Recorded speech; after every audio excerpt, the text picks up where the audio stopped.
place to call home. Luck Stitch's crew hold a common thread, a misfit bunch where memories tread. They're guardians, so strong and true, protecting the crew as they journey through. Wanderpus, their hearts entwined, sailing through memories left behind, stitching the bonds that forever tie, sailing to where the sea meets the sky.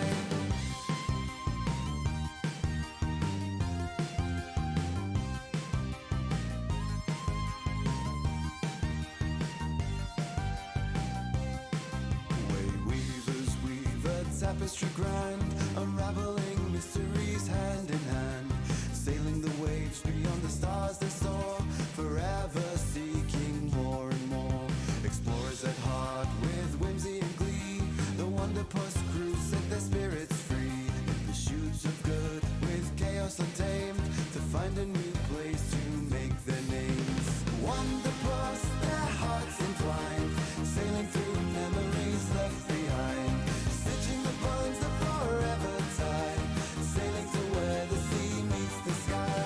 Luminaries' minds, curious and bright, they explore the unknown and seek the light. With every text and book unfurled, more is understood of this new world.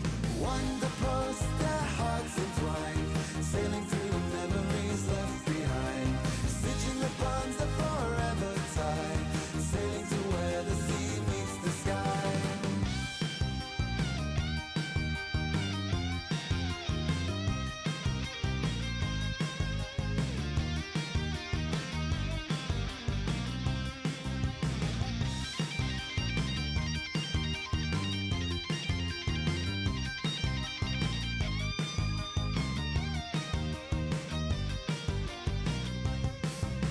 Seen God steadfast against the tide, protecting the land they stand with pride, rising up from the city walls, keeping the rest safe through it all. Mysticians with their gift for spell, in the threads of magic they weave and dwell, observing the universe's hidden seams, propelling the crew to their hopes and dreams. Wanderpus, their hearts entwined, sailing through memories left behind, stitching the bonds that forever tie, sailing to where the sea meets the sky.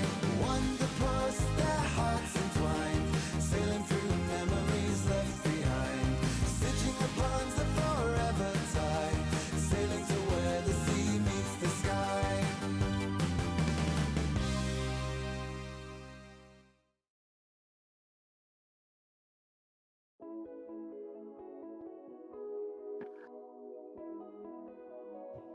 Hello, everybody, and welcome to the 15th episode of This Month in Hell that we are having. We are playing Airlock today. It is a system made by, I literally just looked at the dude's name earlier. I believe it's like Chad Walker. It is a system.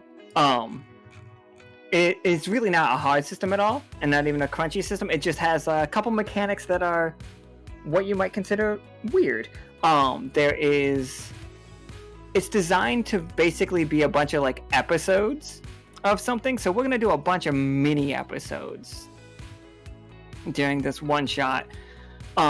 Things that players need to know, watchers need to know. They are either rolling 10-siders or 6-siders. They are looking for 6s or higher on any of those dice, and they are looking to not roll 1s. That is the mechanics that you guys really need to worry about. They have a danger system, not an HP system. If they hit 11 danger, 10 danger, and then an extra,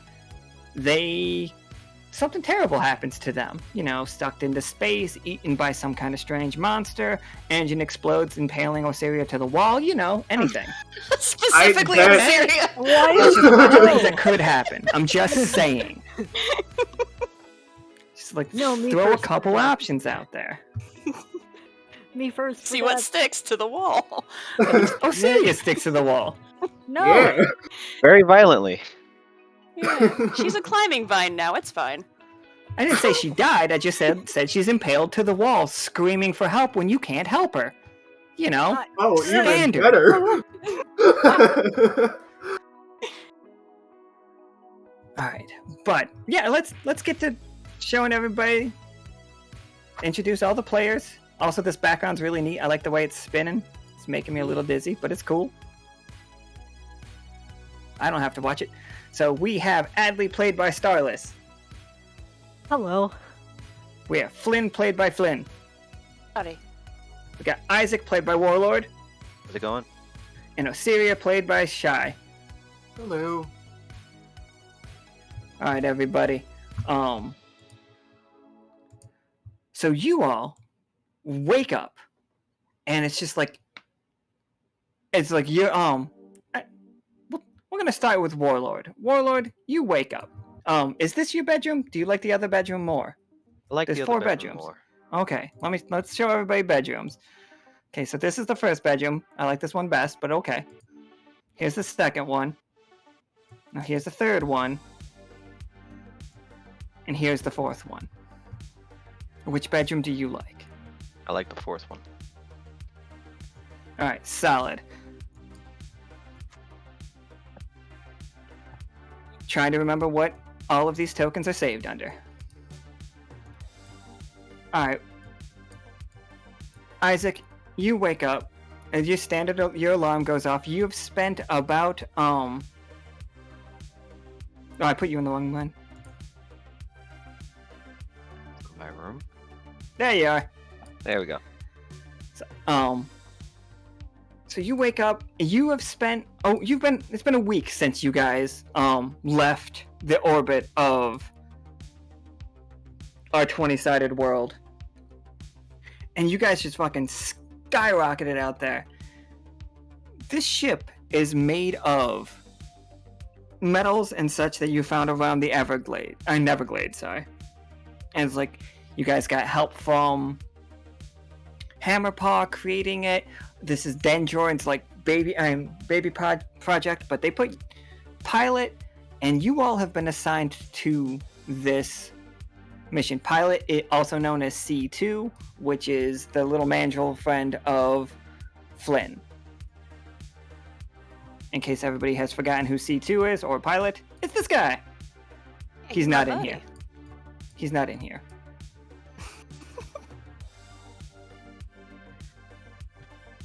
But real quick, Isaac, what do you guys is like? Are you wearing a spacesuit? Do you need to wear a spacesuit in here? Are you comfortable right now? Comfortable-ish. We don't need to wear spacesuits, but Isaac is like definitely not wearing what you would expect to be his normal attire. Oh yeah, what's Isaac's space attire? Basically white t-shirt and what looks like overalls, but like not the top part's just like rolled up to keep them up, and like combat boots. All right, and what is Isaac's role on this ship? It's what you'd expect. Documenting anything we find out here, and also keeping the others relatively safe if need be. How's Isaac doing once you reach the atmosphere and once you exited the atmosphere and lost your connection to magic? You guys were warned that it might happen. It wasn't a sudden shock.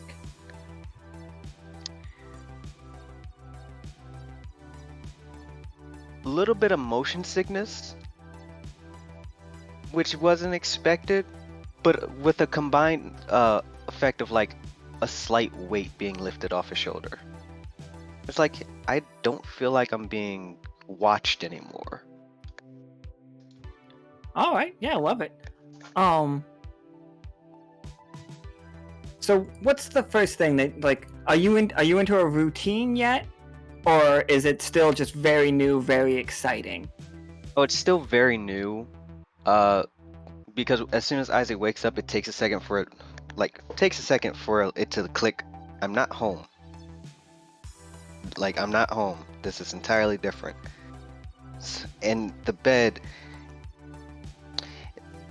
was started out as mostly comfortable. It was like, yeah, I could sleep on this. After a while, it kind of just started to sag. So he rolls over, just not in the best condition, kind of groggy. That's ridiculous. We know you have to invest in a good mattress. Everybody knows that. Yeah, it's like you need the proper support for while you're sleeping. Otherwise, you're just not going to be able to do much anything. But Alright, likely, go ahead. as soon as he wakes up, probably takes a second to like do that 1,000-yard morning stare before probably heading out to go check on the others. Yeah, absolutely. Adli, Osiria, and Flynn, do you guys wake up before or after Isaac, or do you all like wake up at the same time? And is the ship on? Is it on like autopilot, or is pilot just flying right now? I think that maybe he might be flying right now. I know with Flynn, her sleep schedule is a little bit odd just because she is a cat. So she goes off and on, and so she'll work for a little bit, take a nap, wake up, have something to eat. So she's like sporadically all over the place. Oh, absolutely. You want to wake up and have something to eat? Let's go into the mess hall then. How stocked is the kitchen? Like, for the right, like, just, do we have because, and I know if Lord's in the chat, he's gonna call me out on it. The last time, Osiria, you were in space, because you've been to space, but you were in space with Gemini, and you had a ship built by the Harbinger at that time, so you had a really good kitchen. How's this kitchen like measure up, you know?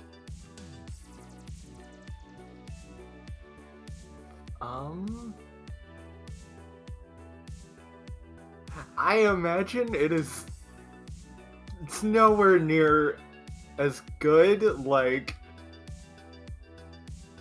we have what we need, but it's not like, it's nothing fantastic. It's just enough for us to survive, like, is basically what we've got. Yeah, alright. Flynn, let me move you guys. Let me move Flynn here. So here we go. Does this seem like a good kitchen? I'll change it if you guys want. I want it to be like anything else, but like I'm thinking like scrap metal, kind of shitty. But like Aliens is kind of what I'm picturing. Aliens like mess hall situation. If you guys remember that scene, where Yes, you know. yes, I do. Yeah, this is big enough. It's adequate enough. Given that most of the other things that we need that are important, we don't need a big fancy galley, in my opinion. We just need something that you can get food and then eat and then go. Yeah. Absolutely. All right. So Flynn, what do you prepare for your own food? Like, do you guys have like, do you have a set thing that you eat? Like, is it MREs? Is it there's an oven there. Do you cook eggs? What's going on here? Or, well, I think Flynn's a vegan. There's definitely whatever you would need. With Flynn, she's definitely more like actual cat diet, so she'd be eating, just mostly meat. But it was my NPC that I had made that was like a cute little vegan. That's what it was. Guy. I knew vegan was. Yeah. I associated vegan with you. Not in like a. I'm not calling you out. Yeah. It's fine. But yeah, she mostly eats like meat and stuff like that, so she'd probably have some eggs if they were available, but they probably are like MRE style, like you put hot water on them and you wait for a little while and you eat them. And they're not great, but they are definitely something to fuel your body so that you could just go and do whatever it is you have to do. I'm not saying to feed your cats vegan diets, but I'm saying in a magical world where you can basically anything can exist, I think cats can be vegan if they want to. They can. I just don't think Flynn would find any joy in that. It's like in a world where we have wasp people with barbed penises, I think we're okay with vegan cats. Who also have barbed penises. Who also have barbed penises. Both genders. All gendered cats, barbed penises. Doesn't matter. That's also a personal choice. prehensile barred peni.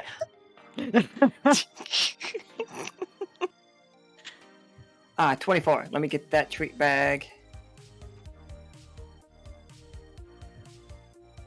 Flynn, wait, did somebody say who they were giving that treat bag to? Oh, Or was it wasn't a treat. Well, unless someone else wrote it. I wrote Yeah, it. somebody else play a treat bag. The Not trick or particularly. treat That is in was effect. Sophie. It does not specify who it was aimed towards. Okay, Yeah. so I'm gonna give it to Flynn right now because you're in the kitchen, Flynn. You see like a little like crepe paper pumpkin, like set aside that you just like somebody must have snuck in here and like you move like the can and the carton of powdered eggs to the side and you see it back there, and it just says trick or treat on it with a little heart. She'll laugh a little bit and be like, well, who would have snuck? I mean, and then she'll just set it somewhere where it's more visible. Like it has a little lid on it that you can Oh. open up. Sorry. Oh, that's fine. And when you open it up, it is just a pack of clove cigarettes, and just says "from Peanut." Her nose will wrinkle a little bit. She's like, well, I Hey, didn't know who was Isaac. gonna get the clove cigarettes. You Hey, roll a Isaac. 20. Yes, Flynn.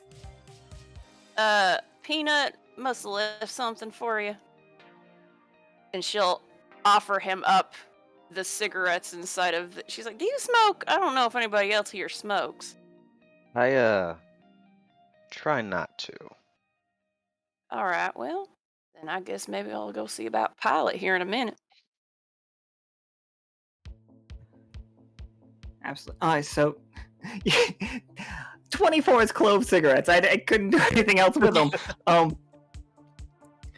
Alright, so Adli and Osiria, how do you two wake up, and what's the first step of your agenda out here? This might be a fun time. Like, Adli, like you look down at your check. You're like, fuck. They have a name, not checkboard. What is it? Clipboard. You look down at your clipboard. I don't know why that one took forever. You look down at your clipboard, and what are the checklist items? Like, what is Dendroid's purpose? Like, are they looking for something out here? Are you all looking for something out here? I'm not sure about Dendroid. I know that I don't think Adli knows about to what extent the collapse changed the universe, but that's something that Adli's looking for anything familiar. Adli's looking for familiar coordinates. Absolutely. You know what? That's great. Like, number one thing is just map how, because Osiria mentioned it at the beginning of this game, before we started streaming it, that we are in the space where the Harbinger had to throw the shuttlefish through. That's where we are right now. We're not beyond that. Like, I don't know how you guys personally would get beyond that right now. It took the Harbinger to get them inside. But mission number one, Peanut, it's in flashback to Adli you all sitting across from Peanut at his desk, and he's just like, all right, are we all comfortable with this? It could be very dangerous. We don't know what's out there. But we need to map the area around us. Is there's a moon there apparently, and he's just looking over notes, and people have been saying some strange things about that moon lately. And it's just what else have we seen from the planet? Looking, if you are in Vatna's observatory, looking through his telescope, what have we seen out here? And all four of you, feel free to answer that. But Adli first, please.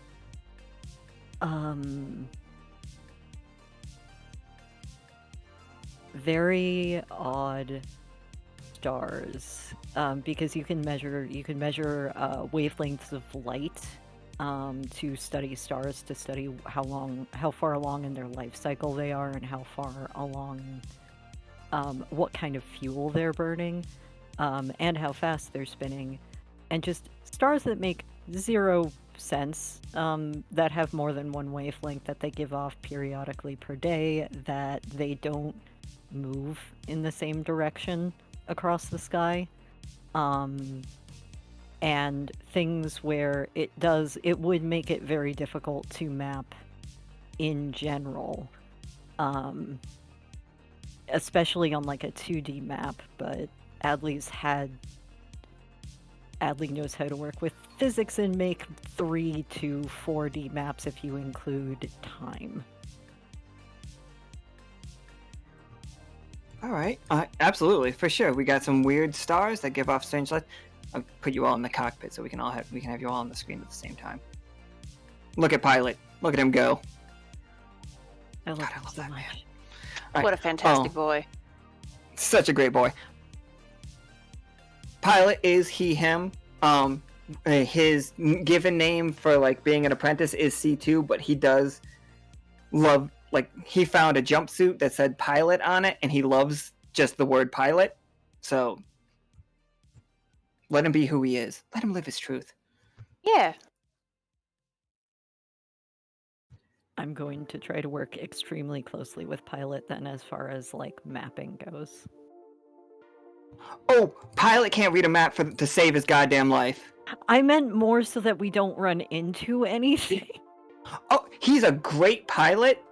Couple things about Pilot for everybody. And like I came up with these a while ago, and we're finally getting to see them. Pilot is mostly a pacifist. He will only fight to save his life, but he won't even fight to save anybody else's life. Like, that is just who he is. He will not use a gun. And he is terrified of E2. Fair enough. He is mostly scared of everybody else's apprentice and keeps to himself. He doesn't seem to have any magic. But he has a knack for inventions that got him into like the Caslin School of Magic. Like, they think that like his technology is so good that people think it's magic, or they ascribe it to magic.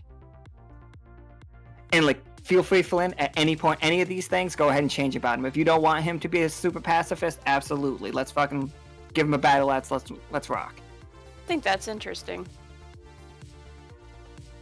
Where he's just like a little bit afraid of confrontation, but he will defend himself if he has to. Yeah, he will defend himself, but like he's gonna try to run.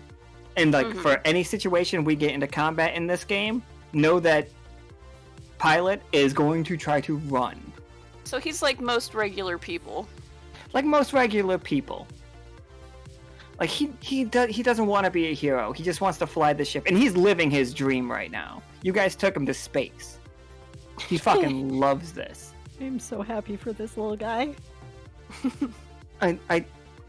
So I'm sorry. We're still working on what do we see in the night sky? Like when we look through a telescope, what do we see? And they could be just quick answers, like do we see asteroid belts? Do we see extra moons? Like anything? Just shout it out. There's a planet with 5 moons. Ooh. Okay. All right. So,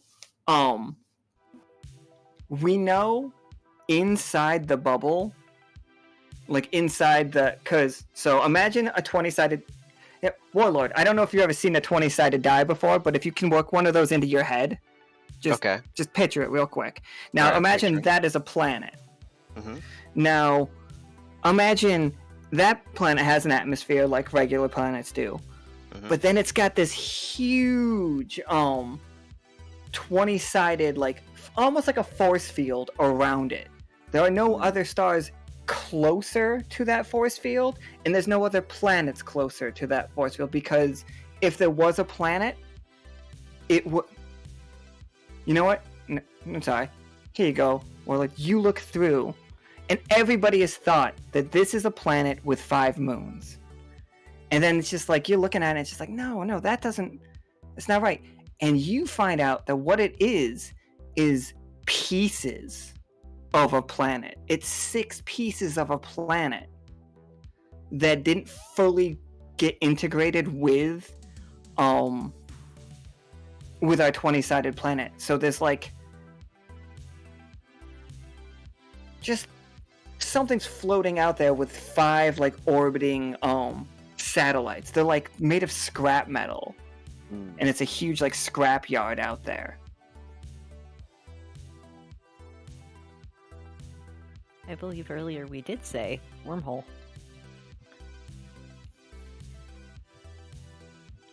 Yeah, Flynn or Osiria, what have you two seen out there? And you don't have to look through that in this thing. You could have just been like looking at the night sky one night and seen something.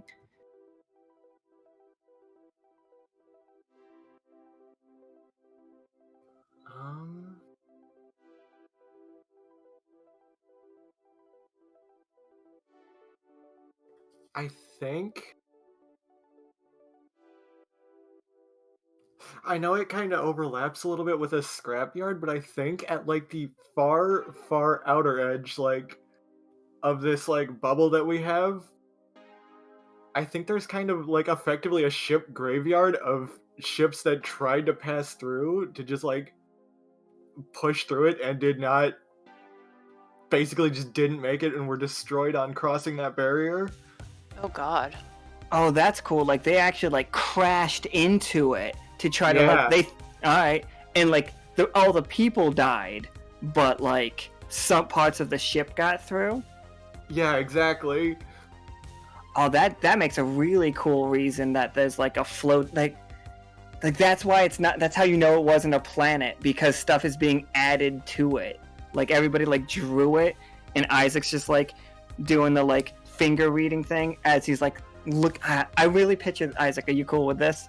That you're looking through the telescope into the night sky, but at the same time you're reading descriptions of the night sky with your hands, because you don't need to like look at it, and you immediately find it's just like, no, like they say large structure and large planet, 4 moons, and you just counted the 5th.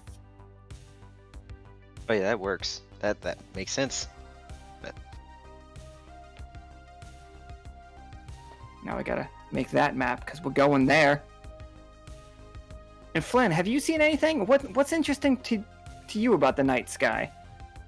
So, I've been noticing something, looking up there. I can see something kind of far off. It's a little bit of an odd shape. And outside of my own knowing, inside of this meta, they call it, there is a nebula, and it's shaped like somebody called the librarian. Far off.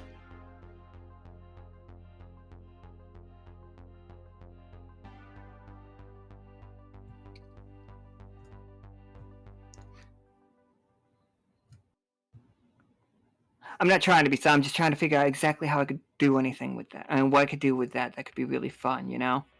So I figured Okay. that could be creepy in its own right.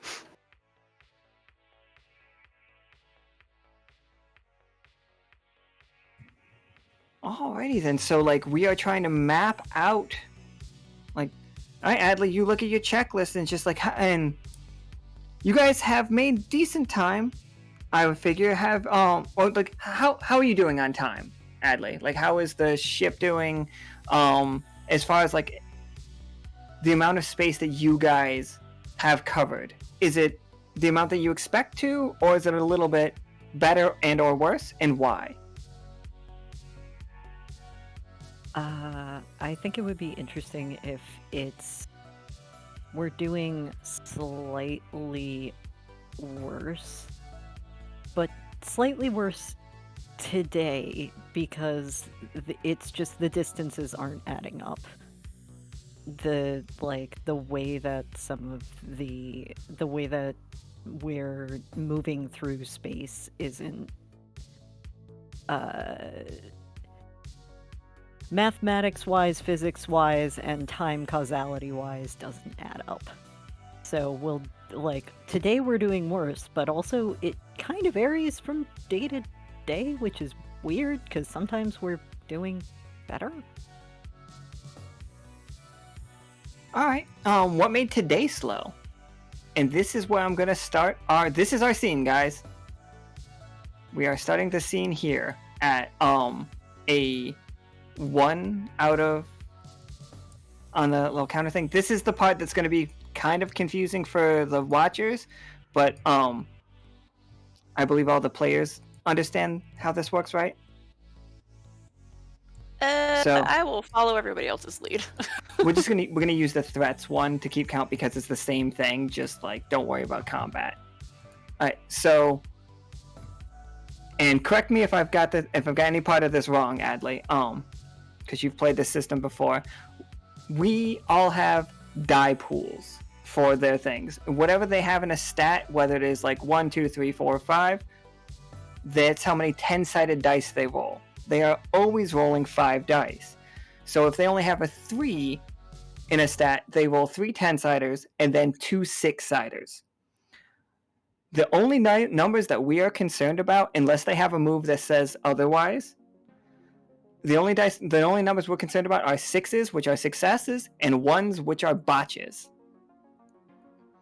If they have, and then we just count how many times they fuck up and how many times they get it done. For every success, we move this sheet up here over by 1 per success. So if they roll 5 dice and they get 5 6s, we move it all the way to this 5, and you see how those spots are like little explosions. Like, yeah, that's when a very big scene happens. That's when like if Flynn was out there fixing the ship, like doing a spacewalk, and she got that 5. Like, she would nail it. Like, we would just dodge an asteroid or something, and she would narrate how kick-ass that scene is and how she did it. There are other ways for them to add to their dice.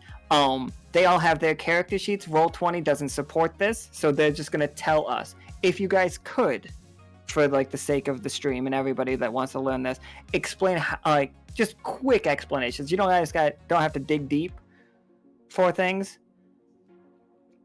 But just like real quick, roll your dice. Let us know what you're doing. Their HP is counted in danger.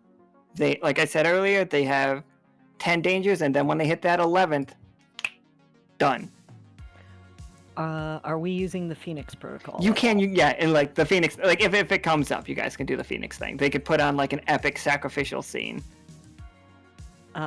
Phoenix protocol just allows you, for people who haven't played, the Phoenix protocol is if you hit 10 danger and start the next scene with 10 danger or more, normally your character would, bye. But you can use the Phoenix protocol to bring yourself back down to 1. You clear your danger pool, but you only get to do that once. Oh, I'm sorry. We're not using the Phoenix protocol. Okay, I thought cool. the Phoenix protocol was like where like you can have a glorious death if you want. I mean, Okay, you but can can we narrate- still have that? Yeah, absolutely. If you hit 11 danger, and you can narratively make a fucking just like have that moment, do it.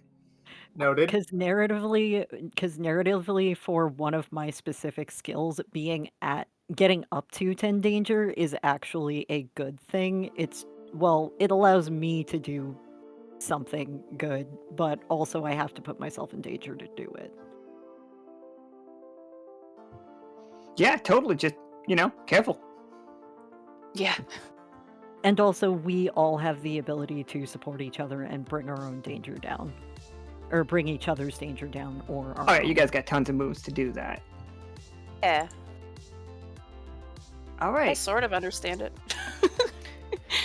Well, and you know what? Just have fun. Yeah. Just make rolls. Have fun. So, all right, Adli, why are we going slow today? What's wrong with the ship?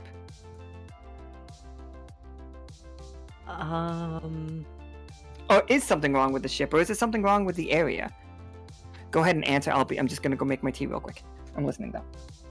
There's... how about both?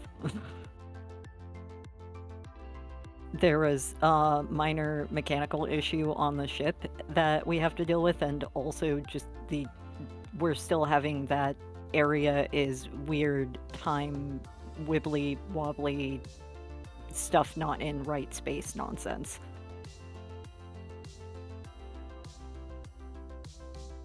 Reality is a hobby, goddammit, Lurid. Yeah, alright. So, Flynn, Yeah. how are you gonna figure out what's going on with this engine? There's a minor mechanical problem. We shouldn't Yeah, be it too worried doesn't- about It's like, do we need to be Doesn't worried seem about this? It doesn't seem to like whatever space-time is doing out here. I'm still getting a knack of this myself.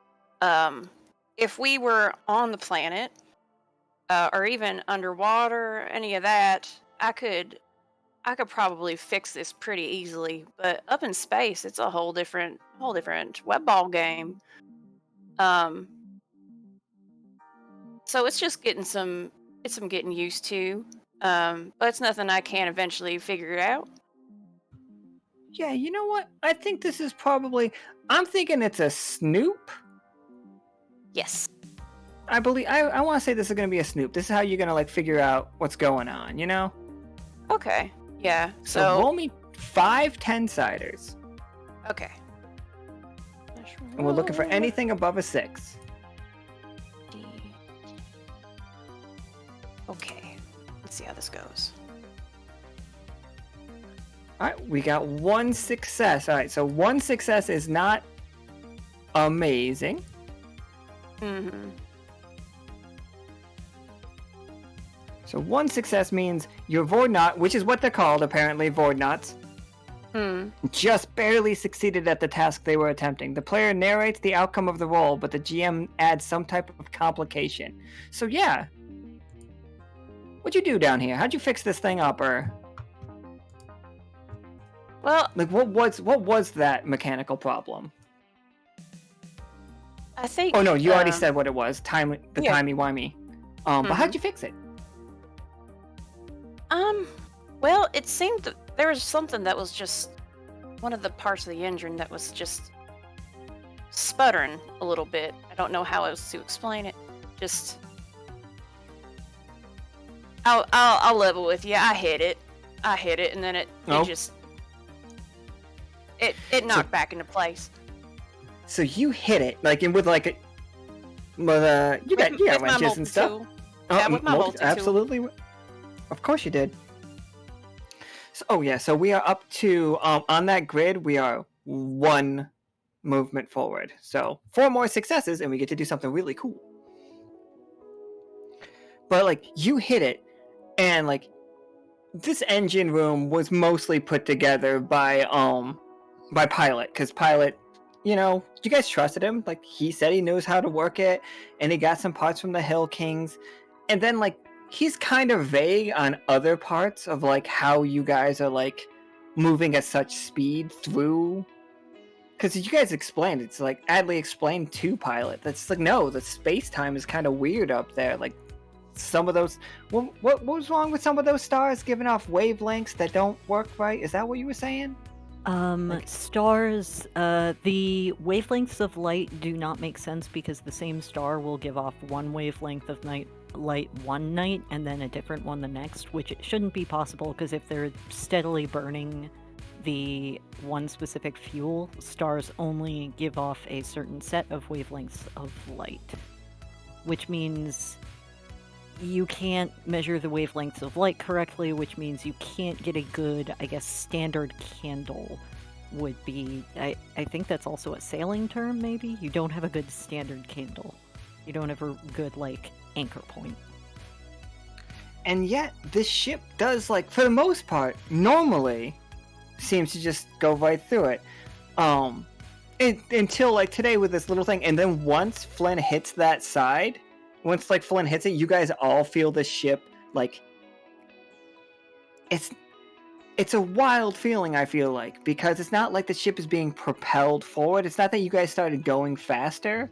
It almost feels like the day started going faster. Like, looking at your watch, you are like you guys are suddenly back at normal. You feel like you've been kind of walking in slow motion all morning. But what does happen is a piece of paper, like hastily scratched notes, falls down from behind where the engine was. Flynn will grab it and have a look. What the heck is this?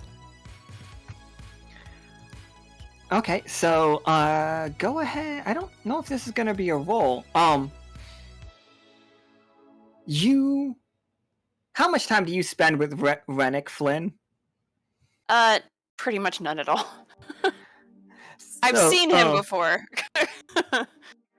These notes are just so full, and it's all just mathematical, like fucking just like doctrine, like you understand machines, but this is fucking gibberish.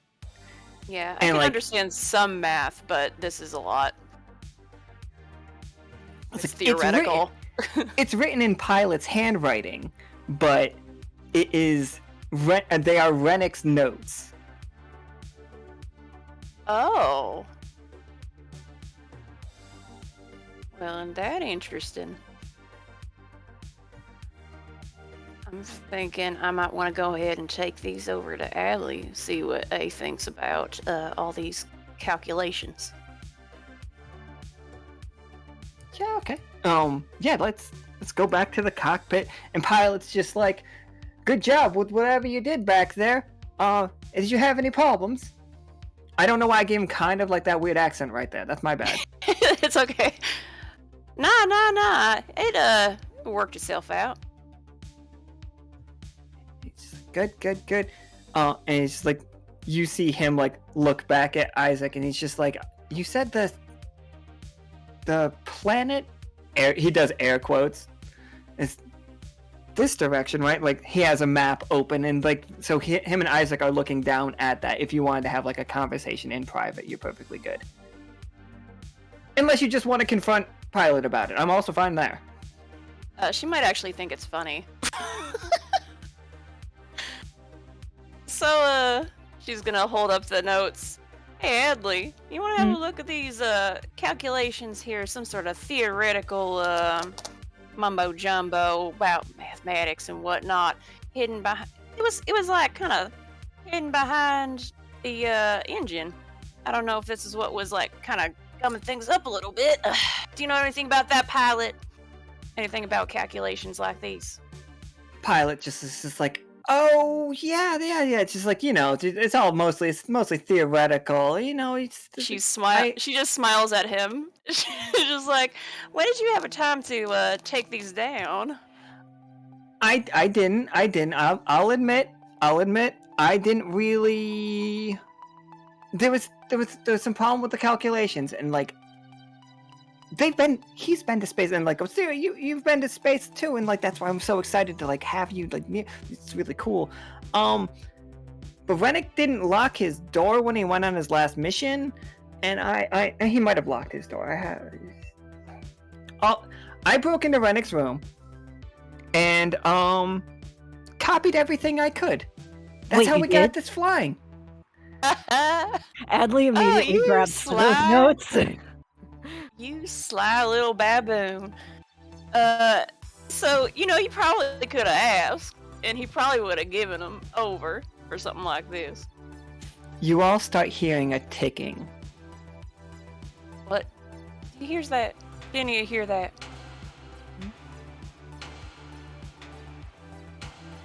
And like, he's looking around, and like, each tick like shudders the ship a little bit. Is this something else you stole? I didn't steal anything. I just copied some things, and it's just I figured if we like, Adli said that we had some time distortion with the wavelengths, and like we were getting through some timey-wimey stuff. So I figured, like you guys have a member on the crew that is studying a big clock. If I just take those notes, we could apply it, and it worked. Yes, but okay, first of all, Rennick's notes are amazing. I consistently read his reports, and I absolutely appreciate them. He's great at this. You could have just asked for the reports on the... I'm not a member of the Wander crew, and now that we're in space, it doesn't matter. I guess you're right. So we'll get to see how well these calculations that you copied and didn't understand are going to work for us here in a minute. I've actually changed my mind about Pilot's magical ability. I think he's basically Forge from the X-Men. Oh, okay. That if he reads something, he's just like, I can make this work. As long as he just kind of pretends he has an understanding of it. Oh, I love that. That's So incredible. it's almost like one of That the is cool. orcs from Warhammer 40k. He's almost like an orc from Warhammer 40k. But like, it works. Like, the thing is, like, it doesn't just work for orcs that believe that it works. Like, he can make a gun. He's not going to use it. He's not going to touch a gun, but he can make it. It'll work. Like, if you just explain how something works to him, I think he can make it. But not out here. He doesn't have any magical powers out here. Well, neither do any of us. Mm. So, what is the ticking? Did you just make a gigantic clock and we just didn't notice? I might have reverse engineered the hilt of his sword, and it powers the engine. Okay, can I read those papers, please? That's imaginative. She hands them to Adli. I was actually really glad that we have Isaac and Osiria here. Adli, you understand that these are incredibly complex, mathematical notations. Some of them you understand, but you've never seen them in this kind of a way. But we have a Beomancer who can understand written language, and we have Osiria, who is the person who's probably spent some of the most time with Rennick in outer space. Like, the three of you working together could decipher his notes. I definitely want to do that. Especially since technically this is not how I used to map space. I used to live in space, not in ship in space. Yeah, let me know what role you think this is. And this isn't like whether or not you guys can do it. Alright. Are you trying to do it in a hurry? Are you just like letting things happen? Because like, I think I could make an argument that it's focus if you guys are just like sitting around like the table, unmathing his stuff. Or I could see it as rush if you want the information right now. I think Adli's just overexcited to look at Rennick's notes. Because I think Rennick understands magic through math, and Adli's a physicist, but understands magic through it being innate, because it used to be innate for air.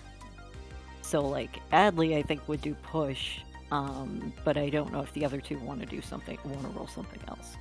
I would probably roll focus to take the time to actually understand it. Yeah, I was also leaning towards focus, which... it's one of my worst, but, we'll make it happen. I Do can we all wanna roll try the and same throw in a thing? little bit if you like.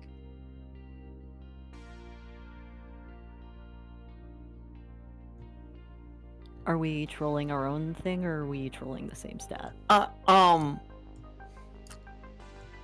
Let's each roll the same. Yeah, if you guys all want to focus, absolutely. Help in this game is just giving a person an extra die, right? Something.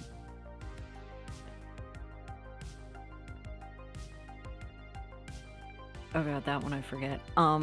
Help. Yeah. Help is Okay. usually through relationships, or through you do something and you kind of try to tag those successes onto somebody else's roll. Okay. Yeah. All right. So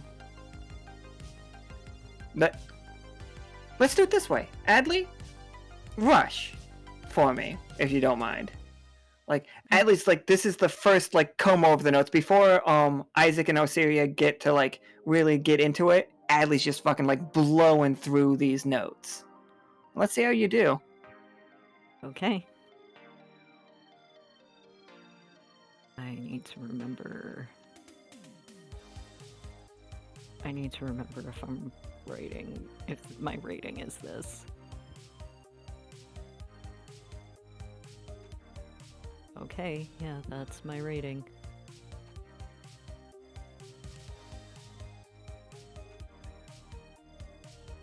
Alright, we got 1-1 and 1 success, which ends us at a 0. Damn. So, let me double check. Plus 2 for success. I have a break. One of the things that I grabbed for machinery was a portable navcom, and a break allows me to convert one botch into a success. So that is 1 success. Sure. How did the item fix it? Adli has been keeping track of the time distortions and reality distortions out here because Adli isn't a stitch crafter yet, but that's something that is something very interesting to M. So Adli has been physicsing that out because Adli probably does math different than Rennick, and kept all of those calculations in a navcom. I guess I would say sort of like on like air arm, like the way you have kind of one of those like little forearm computers in sci-fi, and is using that to help bring up old calculations so that way we can kind of cross-reference to just make that not completely botched. Yeah, for sure. So you go over the notes and you can manage to like sort out which ones are important for them to read. Like you can see which ones are just like that do not involve this, because Rennick has notes on everything, and like yeah, the interesting notes for sure. But you guys don't need to know about the his marble ratios right now. Like he's been like rolling these marbles everywhere. Like he goes to the Neverglades, rolls them like 13 times, figures out the average, goes to Folksong, rolls them 13 times. You guys don't need that. That's not part of the ship. So like rushing through Adli, you can like pile things up into different piles for them. Like this is part of the ship, but like you still don't fully understand it, but you understand that this is what's important for them. Isaac, Osiria, you want to look at these? These other ones I think are completely unrelated. Here, I'll take a look. And I think Isaac would grab it, and instead of like sitting in the cockpit, would like where he is right now, would take one of the further back seats. It's like distance, so I can focus. See, but now you're hidden by the Harbinger. There you go.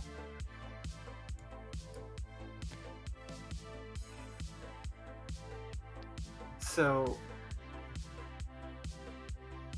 they were split into stacks of basically like one that's actually probably relevant and one that's a little less so. We could just split them into 3 stacks. Adli, how did we decide? Like one of them not necessary for this trip. And then what were the other 2 piles? I think Adli would organize them into ones that are not necessary for this trip, and possibly something that A will secretly read over later.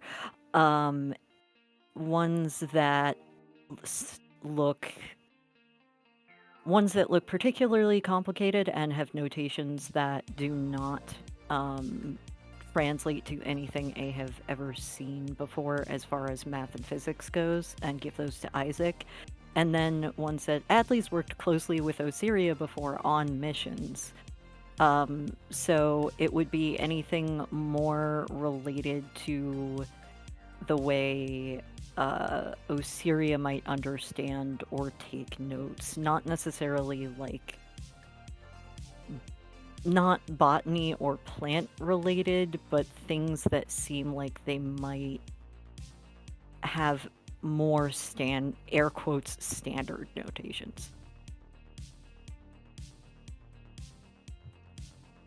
All right. So which stack did which one of you grab?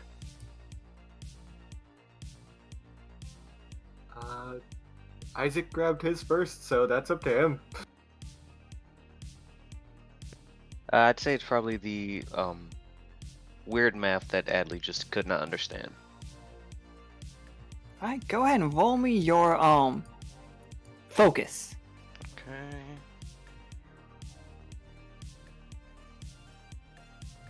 Oh, look at that. That is 2 successes and no failures. Which moves the clock 2 more. So 2 successes. Your Vornart clearly succeeds at the task they were attempting. The player narrates the outcome of the roll.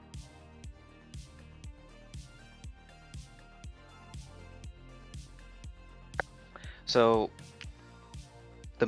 reading the math, Isaac kind of understands how Pilot managed to,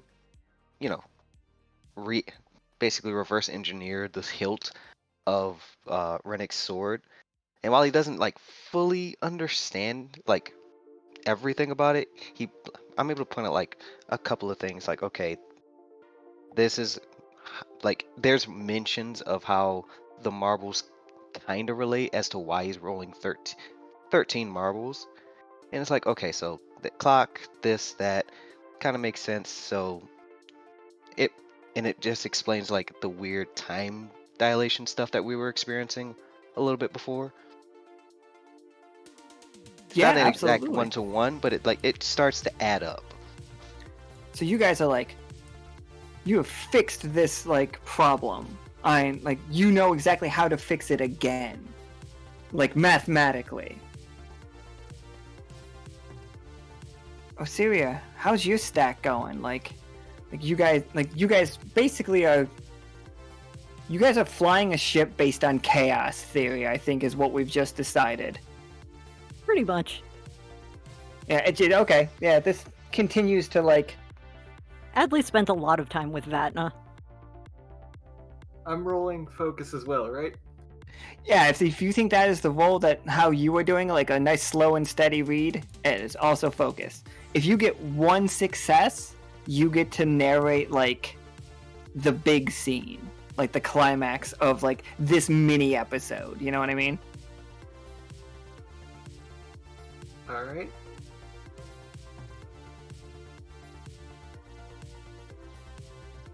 And that is 3 successes. That is really good. 3 or more successes. Your Vornart succeeds dramatically at the task they were attempting. The player narrates the outcome of the roll, emphasizing her Vornart's skill and heroism.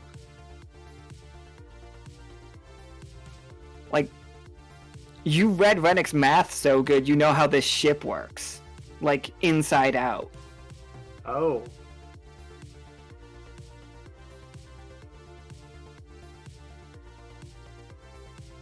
I think we are upgrading the ship here too. You guys are gonna I think the ship is. How is the ship better?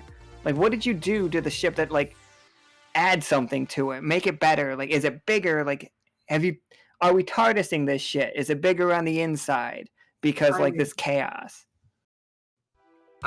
That actually would make a lot of sense, because isn't that how the ship that the Harbinger built worked? That is how the ship that the Harbinger built worked. So it's kind of applying a bit of what was able to be gleaned out of that to this, and definitely giving it that more space on the inside effect. Absolutely, I absolutely love that. So, Flynn and Osiria, you two are in the engine room now. What's it look like when you guys do this? Like how did we... Oop, I didn't mean to draw something. Like, what are we doing? Like, what are we adding to it? Like, how are we making this bigger? Also, Flynn, for funsies,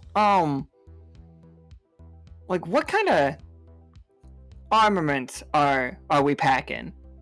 Are we packing guns? They would have to be something that doesn't necessarily conduct fire.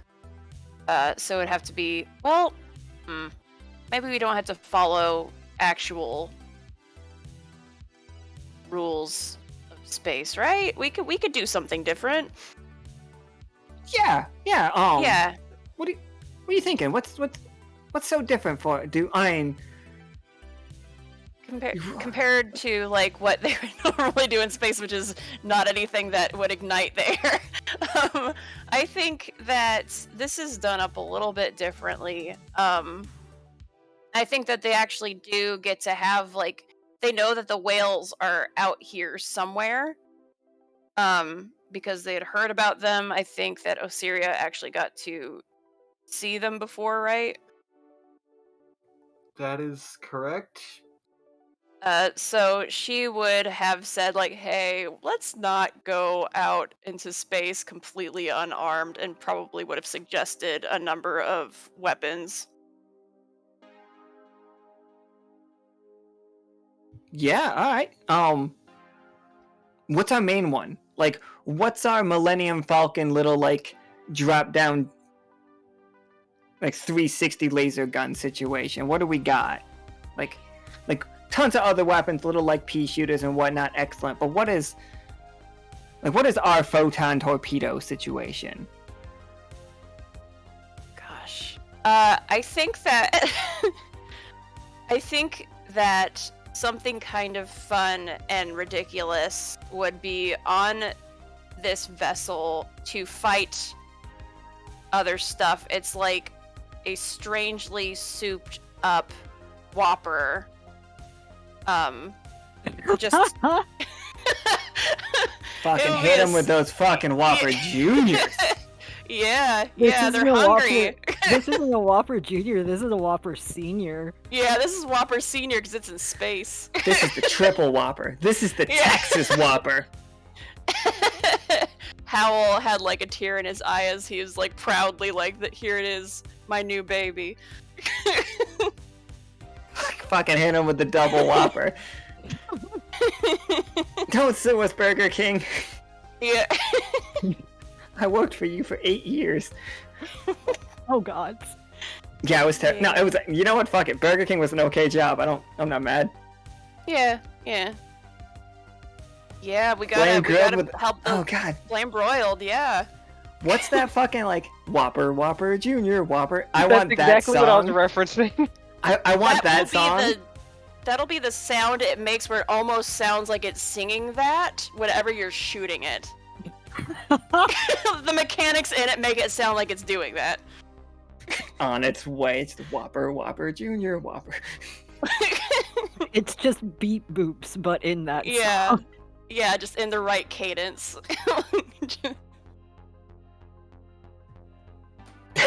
Okay. Meant to say something, which is so funny.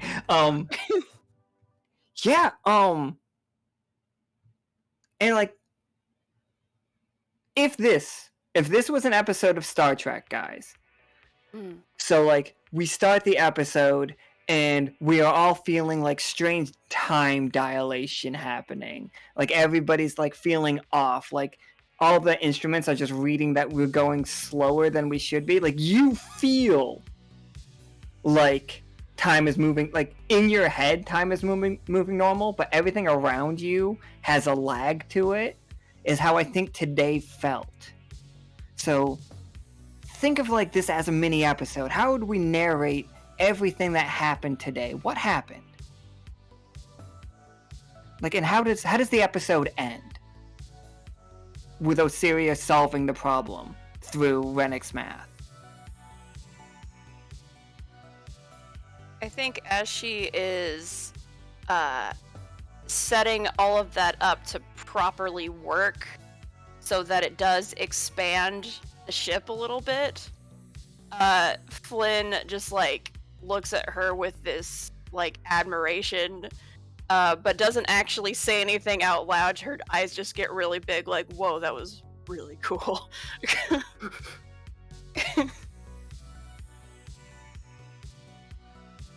But yeah, that was my contribution to that. Sorry.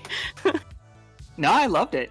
Anybody else have anything they want to add to it? Like how, like what, and like think about it as like when do the credits come up? When do we fade out? What scene do we fade out on?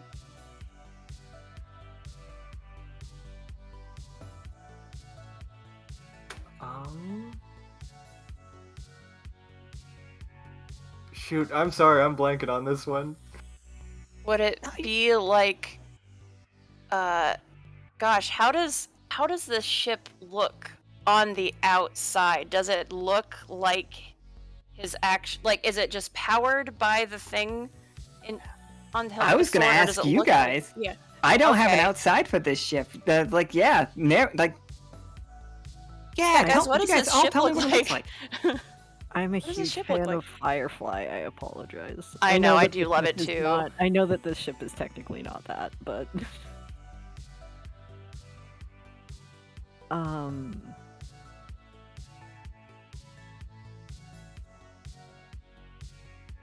I mean,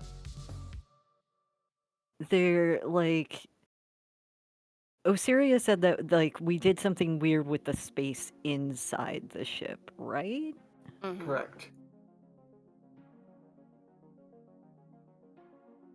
So could it be a combination of like Adli and Isaac talking over coordinates and math in the front, with Adli doing the updates on the navigations and Isaac doing the reading because Isaac can understand it, and then Osiria maybe telling Flynn how to fix the ship, and it just kind of like the ship just kind of ever so slightly gets one of those little like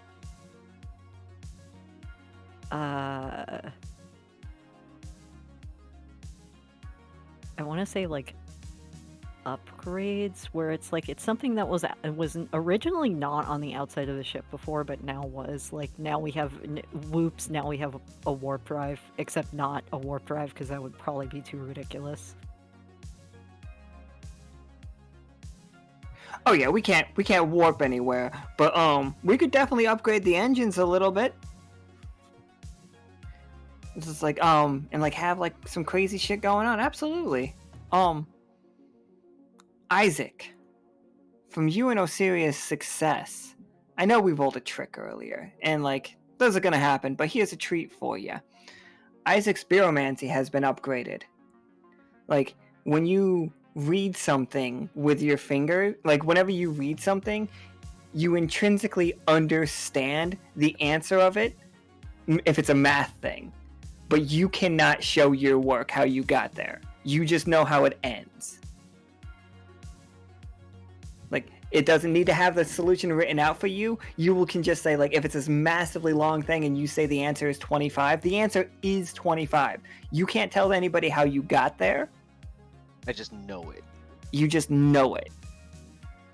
And like somebody's just like, well, like, what do you mean it's 25? It's because it's 25. It's just like, how did you know that? It's like, because it is. I can imagine some situations where like reverse engineering those kind of answers would be fun.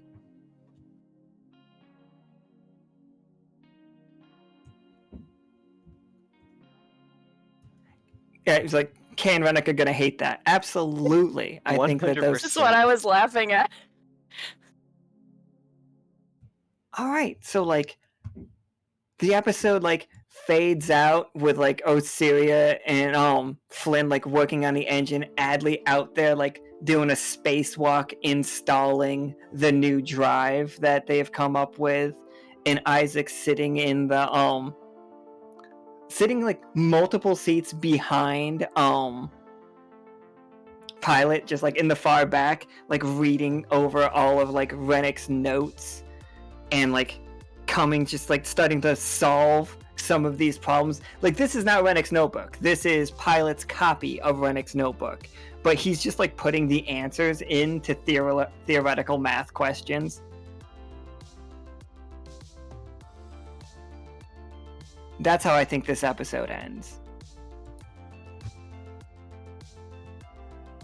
And so that was Adli. Flynn. Wake up. Another morning. What's going on? Like, how's today feeling? Like, is there an atmosphere here? Are we getting close to anything? You looking out the window? What are we seeing? What's going on?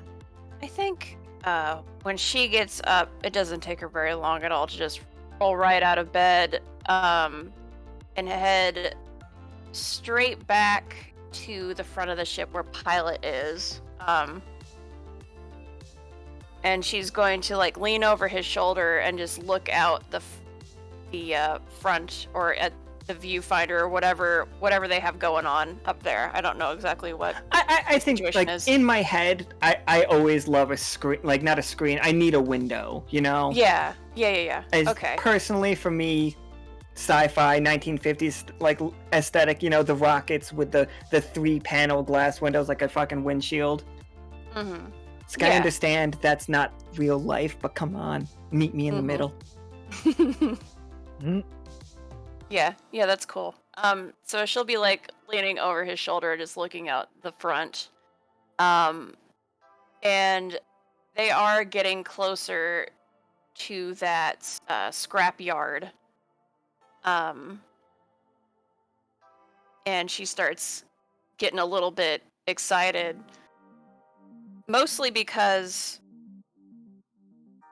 while they do have like the engine running in a way to where it's expanded, the prospect of actually finding other parts from other ships that they could be using to soup this thing up more or to have in case of repairs that they need, she wants that. She wants to go and stockpile.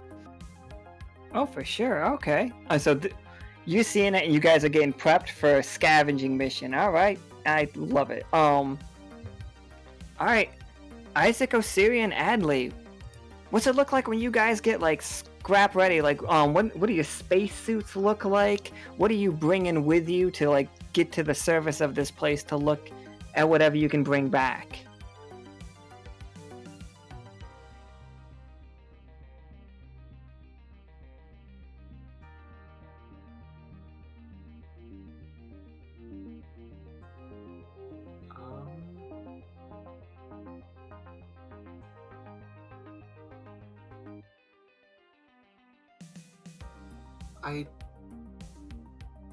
I don't know exactly what that one looked like, but I think at least as far as like what the spacesuit looks like, it's definitely the same as the original ones we had like way back on the first like space expedition with like Vatna and Soki and them. It's basically a recreation of that. Oh, like the really like the tight spacesuits, but with the clear glass helmets. Oh, we're Yeah. Where, like, getting you Gundam get a really good spacesuits? silhouette. Do we Yeah, have like Gundam? it's definitely that vibe. Do we have Gundam suits? I don't think so. I think you guys have just like because the ship is small. Oh no, I meant like the space suits that they wore for Gundam with the skin tight with the. Oh clear yeah. helmet. Very yeah. very similar to that. Yes. Like that. Fallout does a very good like aesthetic of it as well. For like Fallout 76 does. It's a good game. Play it. I do play it. But yeah, absolutely. So you guys are like tight. Like you guys can. It leaves very little to the imagination. But don't worry, Isaac. There is a dance belt situation. You don't have to like worry about your junk. And or anybody else worried about their junk. I don't know, your genitalia, and I don't need to know for this game. Yeah, this is the last day's game. Yeah, yesterday I needed to know, turns out. Yesterday it mattered, apparently. All I need is my wings and tail not to freeze. That's it. Sounds good to me. All right, so Flynn, how is the approach going? Like, is anything like, what kind of role would we think this would be? Oh gosh, I don't know. Because do you you're think? not flying, but are you like, you spotting? This is sport. This is support. You're protecting an ally, and that ally is pilot. Okay, excellent. I can do support. Let's see here. Oh. Wait.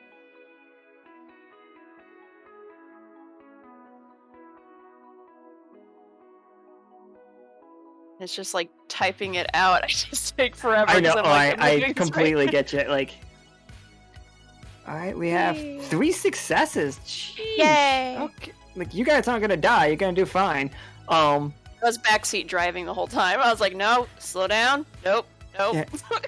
And you see Pilot is actually getting a little scared.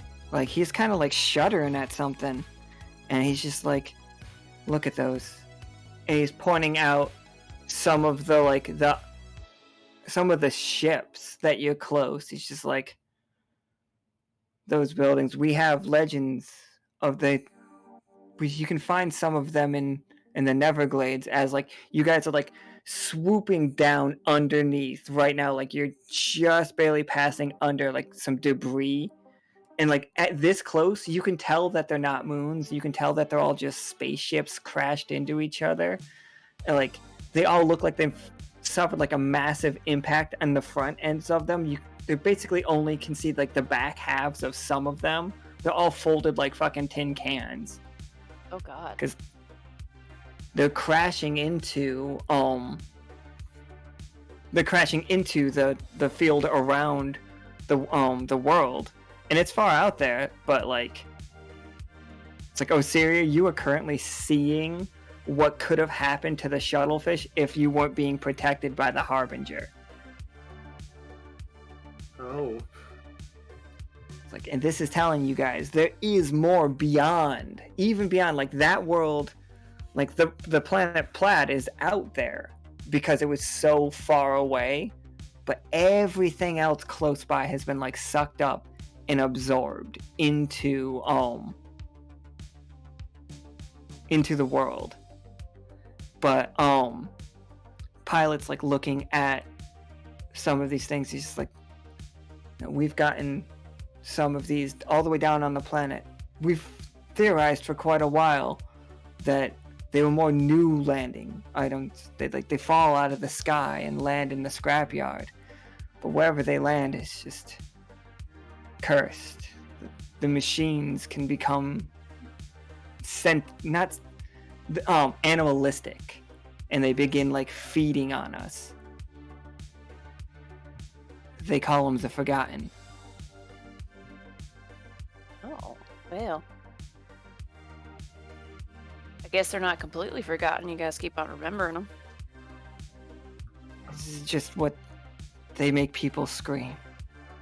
And he just like looks into like the 1,000-yard stare situation. I was gonna say the middle distance. Alright, buddy. She slaps him on the back. I think that you bring us upside one of these more promising looking ones. We're gonna have a look inside and see what we can see. You don't gotta come in. Just once we show up, go ahead and open that door. Absolutely. What color is everybody's spacesuit? Orange. Purple. It has to be purple.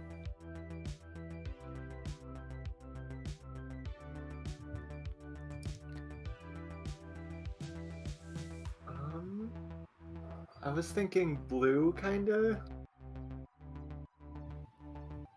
Nice. We're gonna play Among Us, by the way. That's why I'm asking. Please no. Oh no, black. Nika says dice colors personally. So Oh, Or that. yeah. Yeah, that that works makes sense. too. That works too. Aw, okay.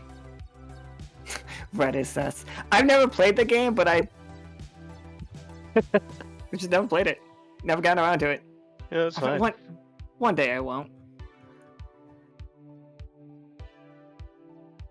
Alright, Pilot.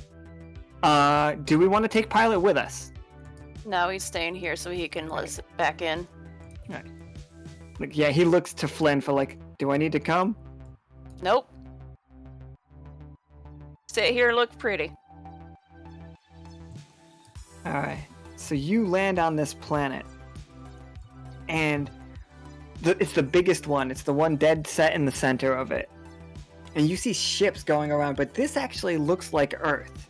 Not Earth, but like rock. And like, you see that some of these buildings are standing. And like, it's very 1950s looking, guys.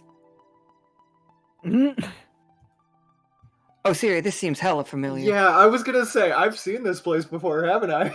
Osiria, you've been here. Yup. It's like aggressively 1950s. Oh, would you look at that? Isn't that cute? Who don't know, Osiria came here before, and we learned that this is the home of the Forgotten.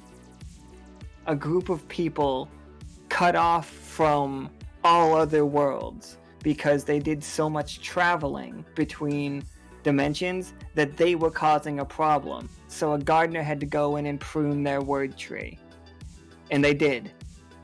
Like, they tried to cut them off completely. And the people were dependent on the other planets that they traded with. And they died. They died out. They were left to be a warning. Cruel. The gardeners don't fuck around.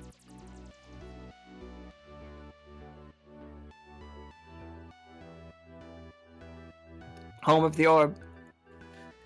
Oh shit, if I actually put this place in here for real, then like, if this is actually in the regular game, then Soki can can return the orb. Oh my god. You've pondered it for long enough, Soki.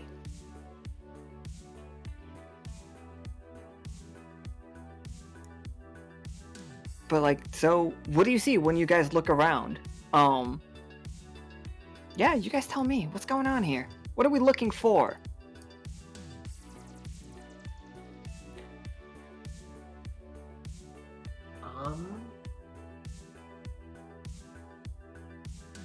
So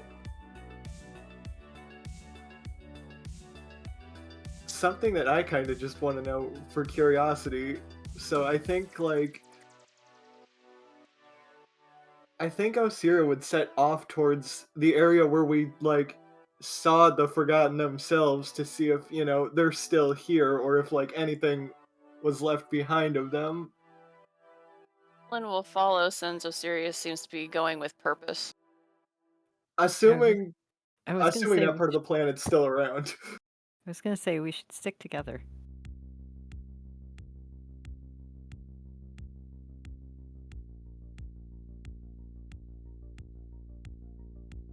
Yeah, I think sticking together would be the best case for safety reasons.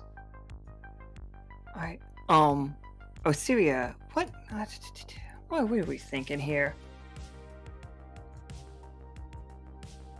I don't think... I'm trying to think of what do we roll? What does Osiria roll to see if they can remember exactly where this is? You know?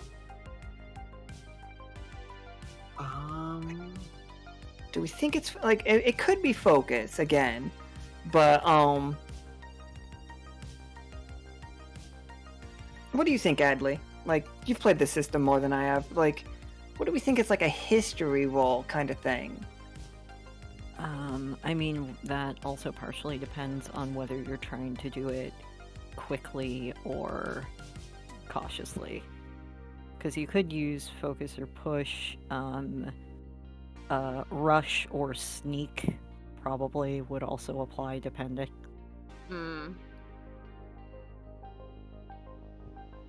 Yeah, how do you think you're doing it, Osiria?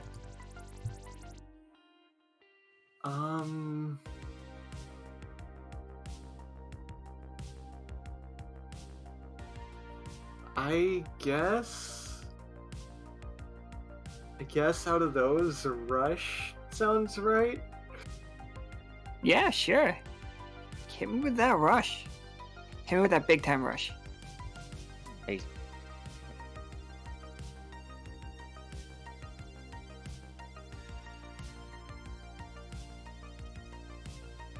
I know it's like, I also know like the little counting thing is off. I just keep returning to the one page. You are at 6. Nice. Gee, 2 successes. All right, Ooh. Osiria. All right. You're Russian, like, you clearly succeeded. How do you know exactly where to go? And like, you just know the quick path too. You can, like, personally, I think I want to start here. You see the tracks of the vehicle that you guys took when you were here. I think that's definitely a part of, like... I think that's part of it. I think how she found those, however, is... She takes, like, a lot of notes on every mission she's on, and... I think at that time the notes were more just, like noteworthy, like, standout landmarks for this area. So, like, she's going to find some, like, old familiar buildings and, like, start there and work her way out. Absolutely, and like you see them. You see the same guys you saw last time you were here. You see the collection of the robots that were guarding the dome, and they are looking around. I'll put them right on the screen in a second. These would count as heavy units for the record. Like this would be a heavy fight. Oh. Ooh. So, So like Osiria... you know exactly where you're going. What is stopping you from getting there is these 2, and they are scanning around. They're very glitchy. Like in a sense, like they used to stand completely stoically. Last time we saw them, they weren't moving until like you approached them. Now, like they're walking around, but almost like the nurses from Silent Hill. Oh. So very off center. So, Osiria, where are we going? I need to confirm a suspicion I have about this place. Those giant However- robots that look like they want to murder us. Well, yes and no.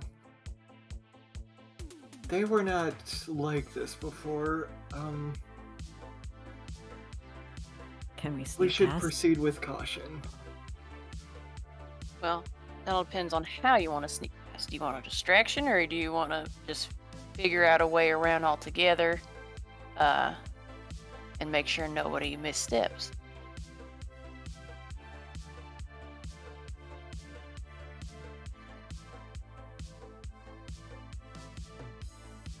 Sneak then fight if we have to?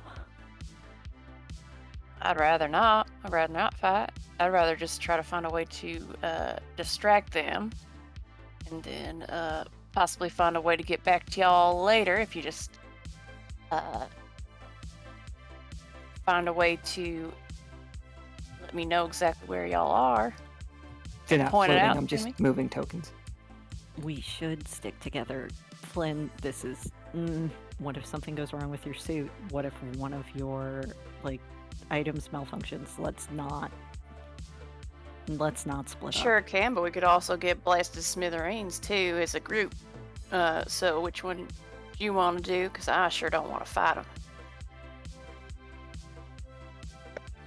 how about this? Adli and Osiria, we'll distract them.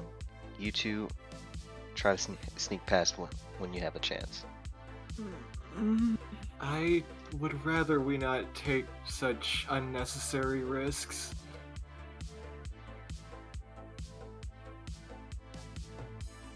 If Isaac, it are can you be sure helped. about that? I'm just saying, how bad you want to know the answer to your question?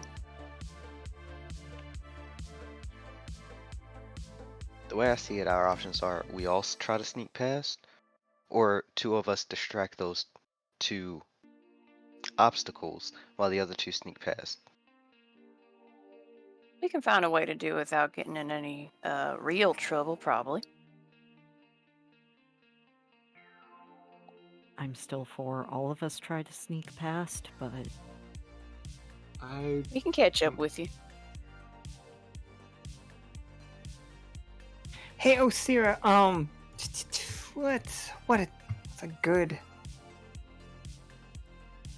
I think this is... Man. This game's got a lot of cool stats. Roll me a gel. Yeah, it's a gel.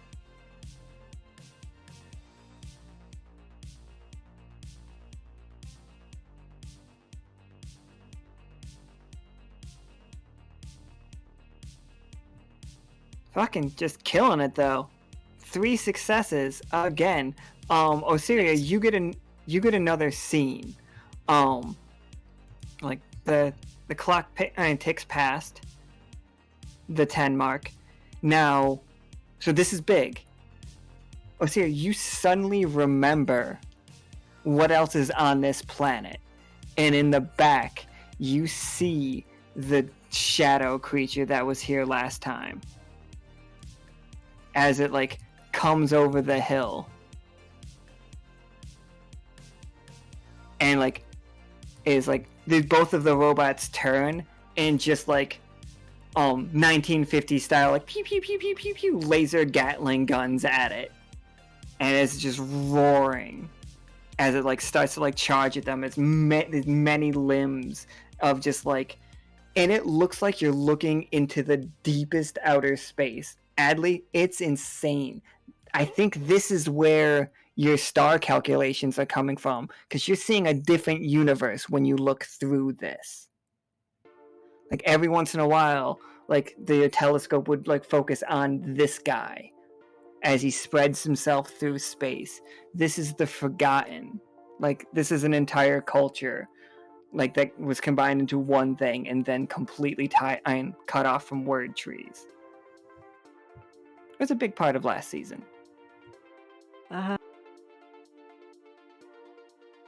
do any of those universes look familiar to me or like my home? No, because you wouldn't remember. Like this creature and like Osiria and I think Isaac, because both of you two would like have been around long enough to read the reports and stuff. This is not matching up with the reports. This thing is enraged. I mean, yeah, this is not the same as when last time when she literally talked to it, so... And it's just like, it's fucking like loot, like whatever mind it has. But so behind you, these guys are fighting like crazy. But you can tell that whoever wins, they're coming for you next. Oh. Flynn is going to blindly grab at whoever is closest to her and be like, alright, we gotta go, whatever way. Come on, let's go find some scrap while these things are still distracted. Yeah, Adli is having Osiria's a just hard trying to make a time. stealthy escape. She's learned what she needs to, unfortunately. Adli is having a hard time stopping looking at that creature. That's...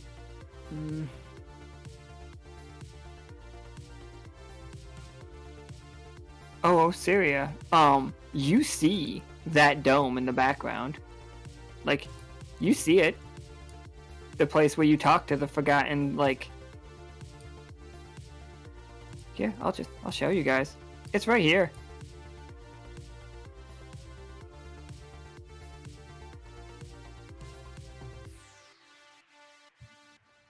But if you, like, and you do see the head of it, like, that is the voice of the Forgotten.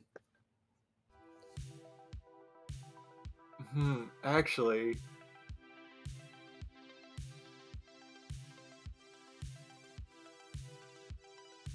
Yeah, this will be fun.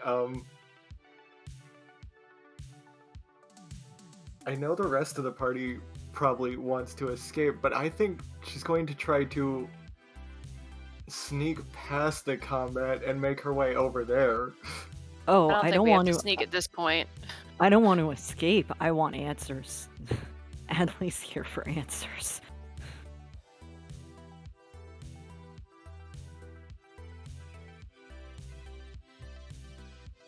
So we Fuck. sneaking around this fight? Are we just running past the fight, ask really quick questions, and then just like boot scoot back? Suppose we'll have to boot scoot back. Yeah, I think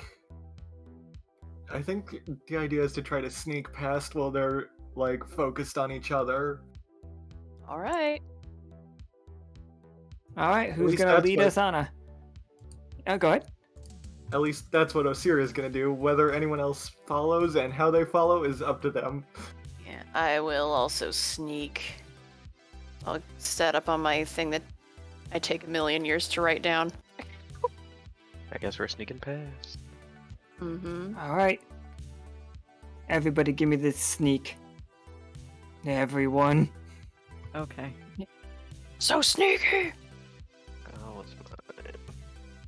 Unless you weren't sneaking, and then that me saying everyone like that is unnecessary. Okay, so I What- still managed something. Yeah, you have your one success for that one. Shy is 2 successes. Osiria is 2 successes. And 1 success for Isaac. Did you roll, Adli? No, I'm trying to remember what my sneak roll was. Ah, okay. So far, massive success. Yay! Oh no. Why did we say that? Well, the 2 1s have a complication added. So far, like... Ooh, and we have... Alright, 3 1s. Yep. My one. Let me see. Where is? God damn! Why am I always? Nope. That's only if I roll a 10. Never mind. Absolutely. So 3 1s and a 2. So Osiria, you're leading everybody through, and like you're making great time, like because you would. It feels like you would just hear you take notes like that thorough. And you're sneaking past, and like this creature, it's nothing to you. You've seen him before. Like he's acting weird now, but you can like you're sneaking around it. Everybody else is having like they're following you, but they're falling behind. It's like you could make it to the Voice of the Forgotten before everybody else. Like you could actually start a conversation with him, or you could wait and like go back and help them out. But one of the mechs is going, like one of the robots is going to be destroyed in that period of time. So like the fight will be halfway over. Like, do you want to leave your crew behind and just go talk, or are you gonna try to help them out? I think there's Go definitely for a it. moment. Oh, go ahead. Oh, I was gonna say you should. Maybe I'm overstepping my boundaries, but I think that you should go for it. Well, what I was gonna say is I think there's definitely there's a moment of like looking out towards where the Forgotten is, and then looking back at the 3 who are struggling, and ultimately helping the crew is still gonna win out in this case, so she's sure. going to come back and help them. Adli, on your success, it's a moment. We hit 15 there. What's the moment here? What does it look like? Because the robot just went down in this very 1950s looking world with this creature that just it looks like nebulous space. Like to me, it almost looks like Faceless from in his blob form, but like with stars and like galaxies behind it. What's the scene, Adli, as Osiria comes back to help you all? Like, and then you see the explosions and stuff of that robot. I am. Can I make this a little bit bigger? Sure, go for it. I'm gonna burn 3 fatigue, for synchronicity, which is, I don't know how to explain it to everybody else. It's a coincidence, fate, intergalactic prophecy. Timely interventions follow you everywhere. So I think as the robot is going down, it changes something. It gets an attack off, and the mixing of the energy from that and maybe the forgotten, let me know if this is not okay, shows us something important about how the space near the barrier works. You see the impact spot. Through him, he's working almost like a telescope. Like, you can see the wall, like, and it's an invisible wall, so it's weird that you can see it, but it's doing that shine thing to make sure we know something's there. And you see the spot that ship after ship has hit, and not just ship after ship. Like, there's corpses of red caps that are just floating, like completely dead, squished, and like, but they're floating around, and just like, you definitely see the corpse of a giant moth floating away in the outside of it. Like, these are things that have run into a windshield, basically. These are things that have been moving through the universe at such a speed that they're not concerned, but now there's a fucking wall, a giant 20-sided wall that they can't see. Oh, that would have been the wall Adli would have hit if Adli hadn't been just a little bit slower falling out of space. And that is what you see. Like,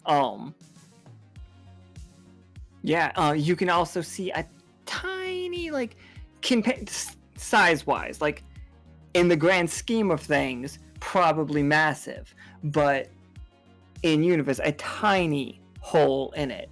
And Osiria would know that that is where you guys made contact. Gonna try to. I think Adli is slow, slow getting to where he needs to go because Adli is punching in those coordinates into the portable nav computer.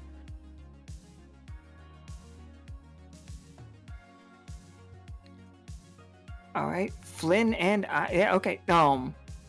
So yeah, we got that scene. Flynn and Isaac, like, what is holding you up? Like, you guys are making good time, but like, what's holding you up about this? Is it the terrain? Is it the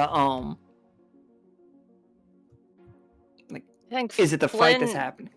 Yeah, Flynn is, because Adli is like over 200 pounds and Flynn is like 40 pounds. She's trying to move Adli and just like not getting anywhere with it, and she's just like, you know, Adli's focused, and is just not going to be moved, and that's what is holding her up at first until Adli decides, oh, I'm going to move now.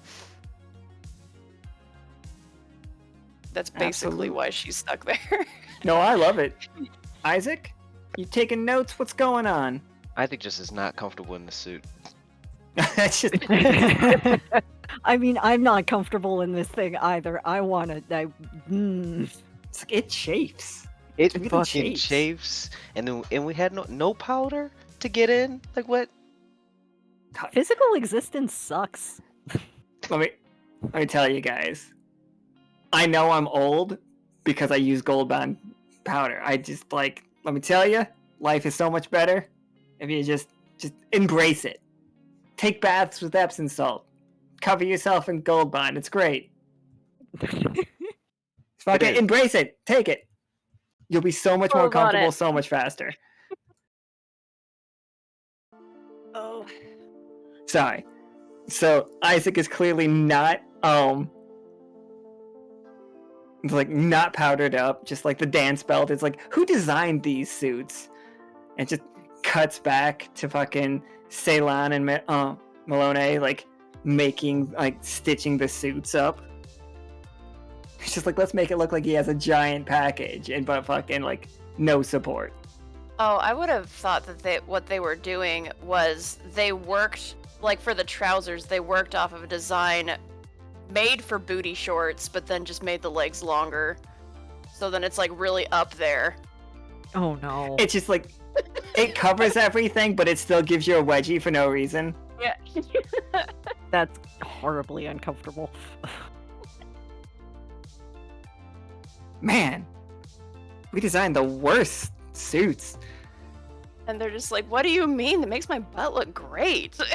Some of us have other things down there you need to account for, damn it. Like snakes. Thanks. Alright, Osiria, you guys all, as a group, like, begin to approach it, and, like, you see this face is, like looking directly at you, and you feel it. Like, you are in danger. Just being this close. Like, it is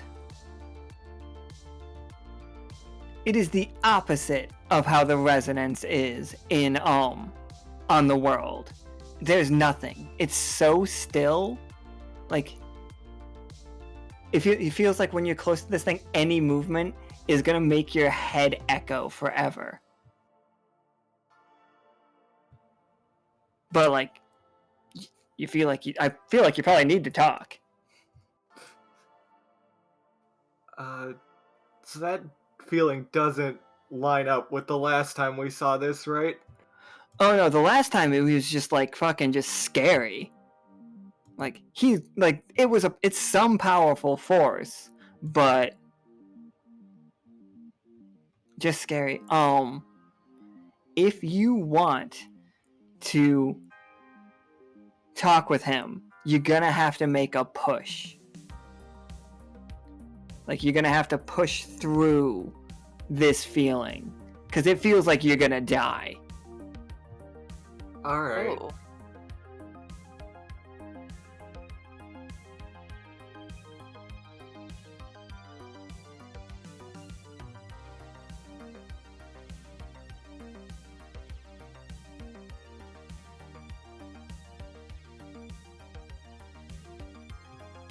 Oh, that's a 0. Ooh. Oh, that ain't good. Livorna just barely failed at the task. So Do you what have a were break? Oh yeah, do you have a break that you think would work for it? Unless you just want to eat the 0, because either way is fun for me. No, I think I technically might have something for it, but I think it's more fun if I just take the failure here.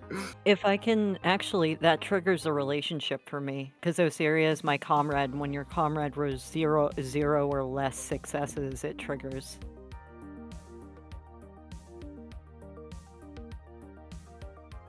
Yeah, sure. If you want to use it, for sure. So normally a relationship gives you 5 automatic successes. And I don't know how I can help Osiria with that, but I want to try to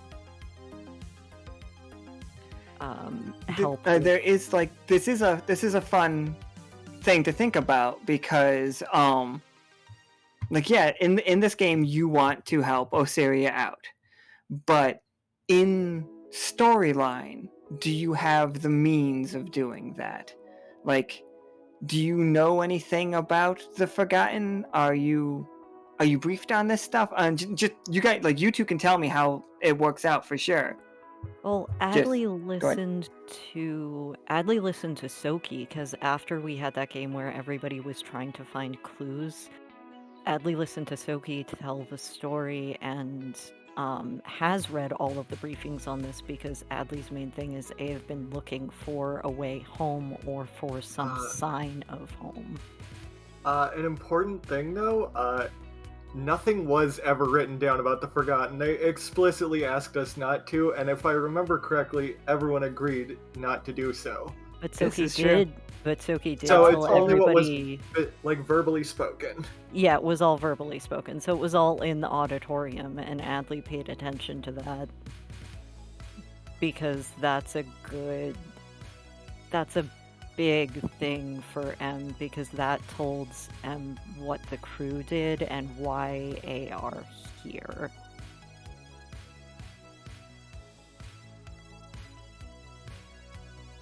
Yeah. How does it like? How do you push through this? See, if it helps at least for the failure aspect of it, I think like both this weird feeling and just like this weird feeling in the presence of this being just kind of reminds Osiria of the fear of the last time she was here, because that was her very first mission and she was freaking out. So she just freezes up, like...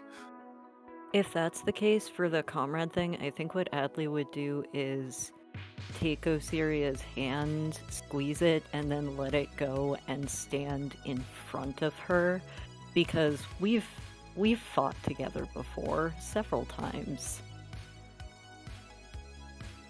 We can do this together.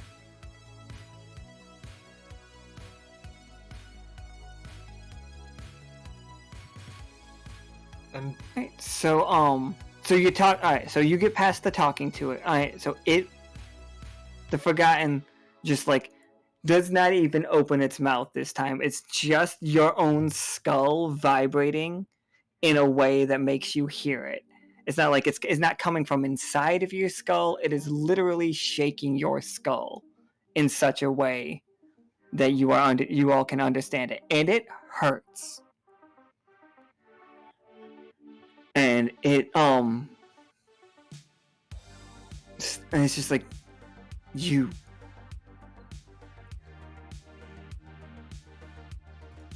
and stop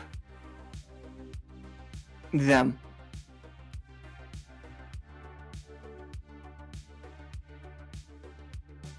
I am sorry? You get a flash of a symbol, all four of you. Warlord, can you hit me with a... What do I think? A really quick, like, if something just flashes through your head, like somebody showed you a picture for like half of a microsecond situation. Like, what do we think you would roll to, like, catch it, you know? I think it's gotta be Rush, right? I mean, Rush, that sounds like push. Rush, yeah. I was thinking maybe confront. I could take confront. I could see it. There you go, monster.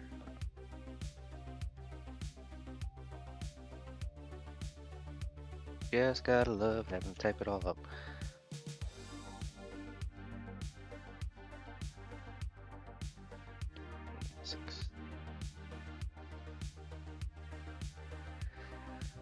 That's one success. Just one? Alright. One success. You get it, but just barely. I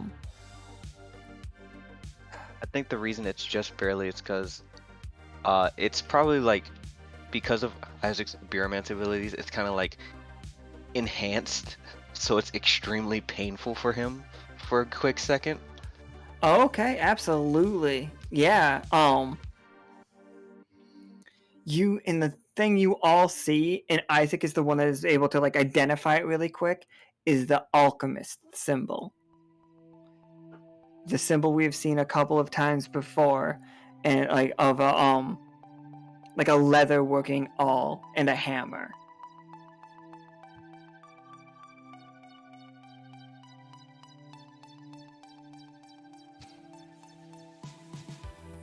Well, And it's just like, oh, sorry, go ahead. why that?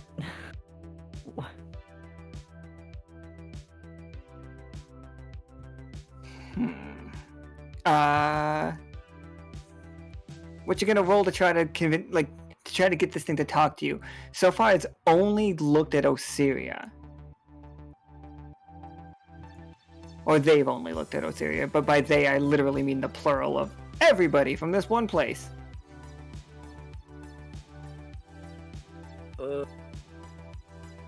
I also want to say confront or push. Yeah, sure, confront them. Yeah, confront seems right. Yeah.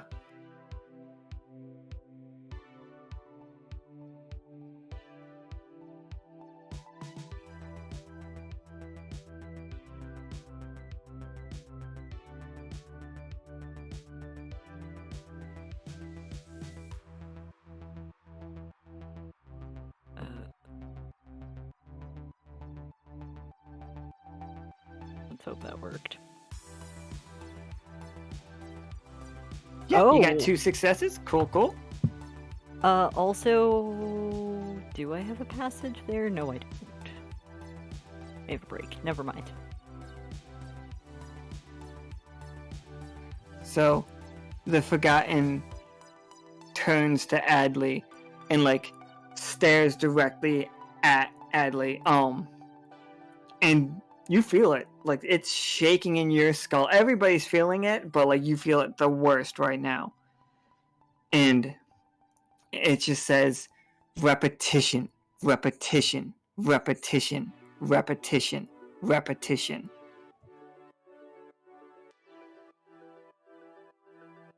Worried about another collapse?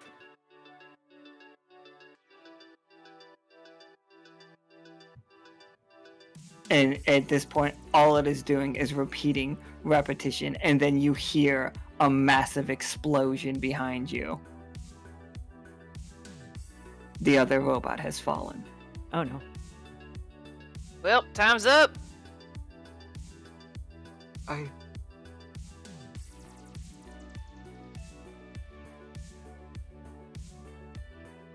You think- see the place where the orb was, Osiria, that holds the memory of their civilization, and like you see the fact that it is. This dude is in pain. This thing is in pain, and it wants to be turned off. You can feel that.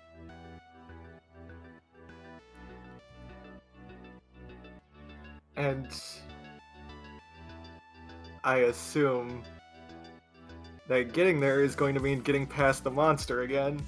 Oh, the monster. Yeah, it'll take like if you go that direction, you're gonna have to like race the shadow creature.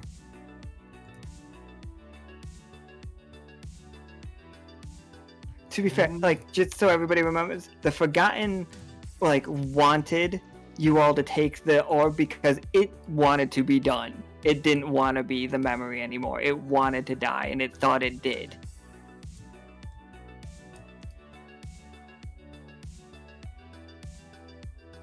Alright,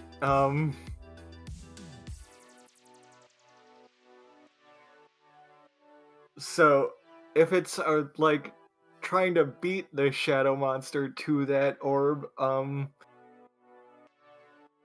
no! The monster doesn't want to like get the orb. The monster is gonna want to eat you, not eat you, absorb you, make you part of it. something It like needs that. friends. Oh, poor guy.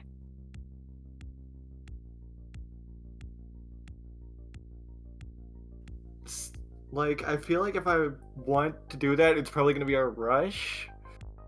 Mm-hmm. I think it'd be a rush, and I think you might even need the other 3 to support you somehow. Yes. I was gonna say, are we all running for it, or are we like just gonna buy Osiria some time? We could do either.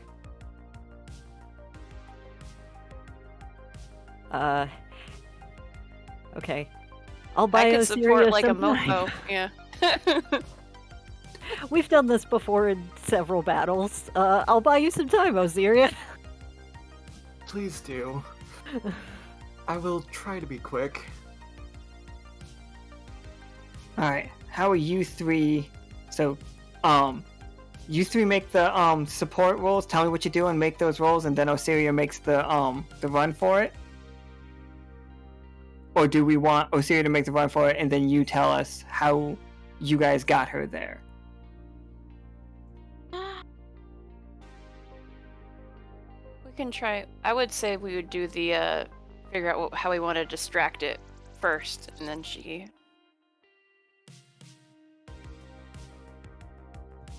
Yeah, okay. Yeah. What's your plan? How's our danger doing? I would honestly say that you guys are all at 3 danger from just this thing. Just the being in the vicinity of this head, of the Forgotten. That, without making any rolls, that's where you're probably at.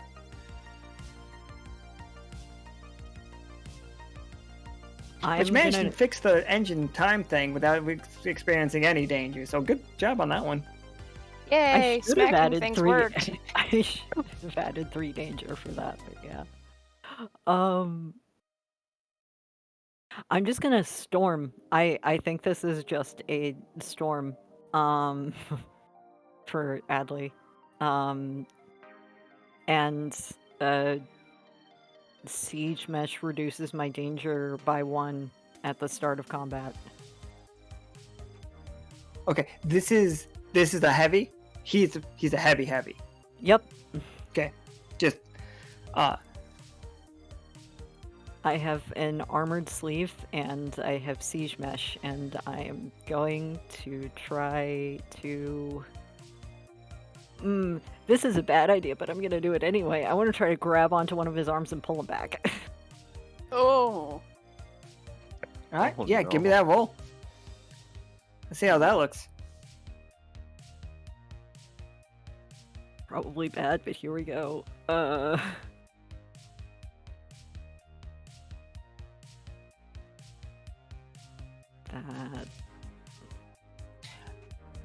I just suddenly realized that we had Isaac doing like finger reading while he's in outer space, which implies that that reading is not magical. It is in fact just a talent.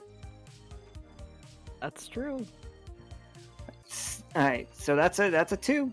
Oh, yep. So you I grab onto it and like you're yanking it back. Okay, and yeah, go ahead and narrate just so you know. It looks like it'd be stretchy or gummy, but it's not. It feels like you're grabbing onto deep space. Like you succeeded, so you're gonna there's no like worry, but it's cold. It's sub-zero. Like it's 0-0 or whatever. Aw, feels like home, except sucks because this is the wrong body.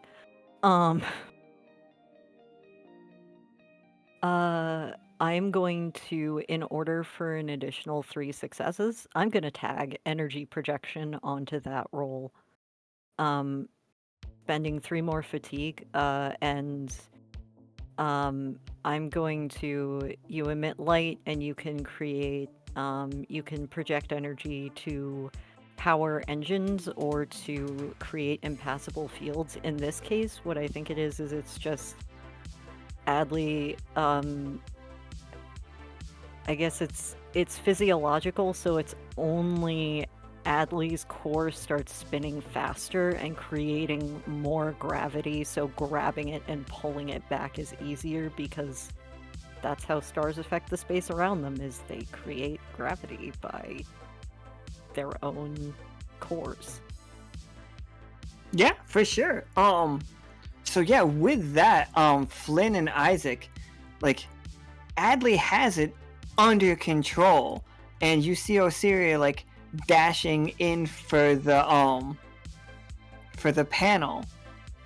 But like, what are you two doing? Like, just so you know, Adli is handling it right now, like holding that thing down. It looks like Osiria will make the time as long as they succeed on their rush. Do you want to like? Are you gonna attack the thing? Are you gonna like try to do a little scavenging? What's going on with you two? Oh gosh, well, we came here for a reason, and if there is something around to scavenge in the meantime, I do want to try and grab something. I don't want to make this trip dangerous for no reason. What do we think that is? That's probably a snoop, right? Essentially, yeah. Yeah, it's definitely a snoop. Alright, give me those 5 10-siders. Alright. Moment. Gotta wait for it to scooch over. Come on, bud. Stop being all one word. Oh my god. Osiria, I got you. Don't worry. It's just like the giant ducks again. That is 2 successes. Yeah. Alright, so yeah, what do you find? What's out here? God, what is out here?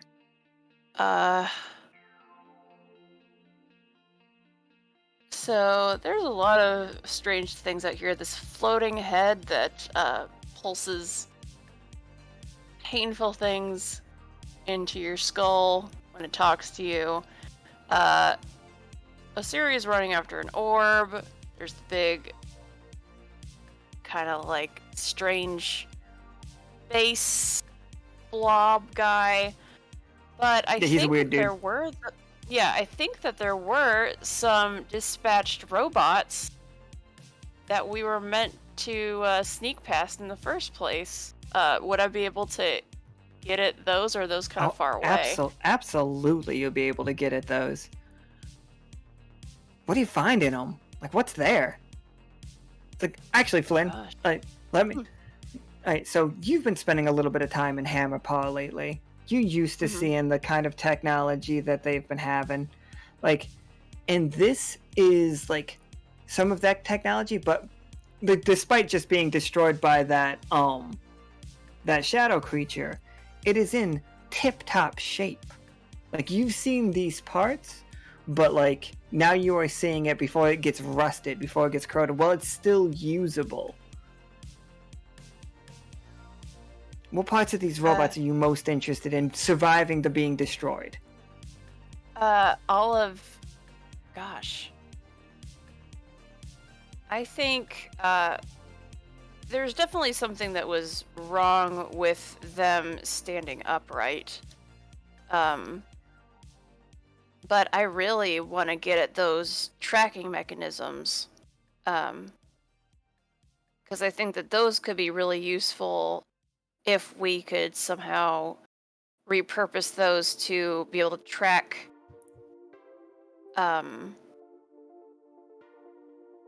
enemies outside of the ship, like something that would be able to help us survey and locate like something cruising by that might be a problem. Oh, for sure, yeah. Absolutely. So you've got like one of the robot's heads. Let me grab one of them so I know what they look like.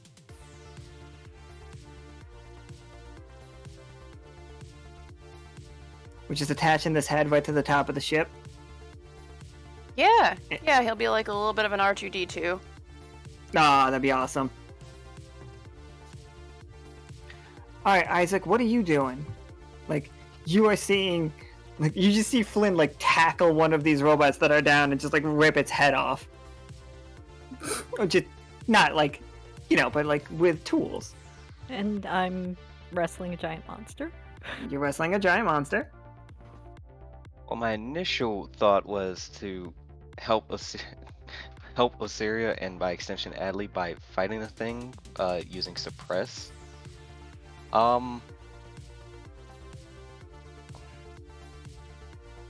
Adli's got everything under control. Osiria's doing her thing. I'm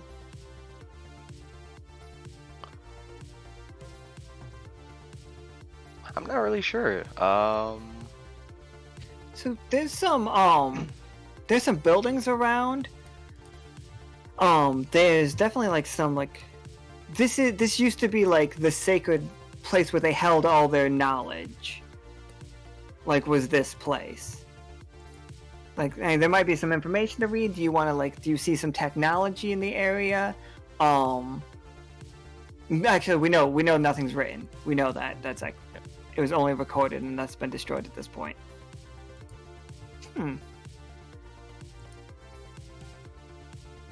I mean, you can just help Osiria. That's also fine. Yeah, if we can't think of it. Yeah. Right. I would say suppressing the Forgotten to keep its attention off of Osiria and Adli, so that Adli Oh, can like continue holding it back. oh, for sure. Like so, like we see like what it's like growing an extra tendril or something that is coming at Osiria, like because Adli's like tackled that one part of it, but it's a fucking non-Newtonian monster, so it doesn't care.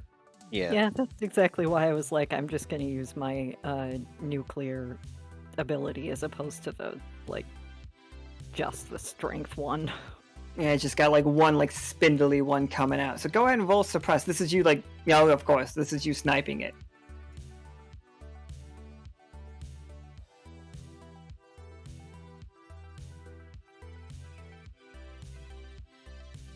Yep, that's 4. 2 successes. Like, you guys are just gonna get through this game just fucking fine. Alright, so yeah. So yeah, you see the tendril like snaking its way towards Osiria as like it's like a not almost human-esque face starts to form at the end, and its mouth opens and just starts screaming. And as that mouth and it starts opening so wide, like unnaturally wide, and then another mouth comes out of that, and then it just keeps happening like on a constant loop that is how it is charging at Osiria, and you just fucking put a bullet in it. What kind of bullet did you fire at this thing, and how did you know it was gonna work? Didn't know it would work. I just did not know, but had to do something because instinct. It's like that's bad. Can't let that happen. But it's a no bullet. Oh, oh God. Oh no. You hit this thing with a null bullet, and Adli, you are wrestling this thing, and it's so cold. All of a sudden, it gets infinitely colder. And like it just starts and it becomes infinitely colder for just like a millisecond. Like even less than a millisecond. You get like Adli, raise your danger by 2 from this, as like your suit has frostburn on it. Oh. And you have to like move around very carefully for a little bit. Like you are brittle. Oh. Oh God. And I'm partially liquid metal. That's not good. I'm at 7 danger. Also, Adli starts glowing really, really brightly because that core is trying to keep M warm. It starts flaking away like freeze, like something like frozen, freeze dried situation. I forgot to mention something. Go ahead, My go bad. for it. Aegis Eyes, the Voidnetic suppress reduces the danger of 2 allies, and I wanted to do that for Osiria and Adli. That's that makes perfect sense right there. How many Thank successes God. did you? How many successes did you get? Because that tells us how much we reduce our danger by. 2. 2. Okay, so 2. then I'm at 5. Okay. Lord.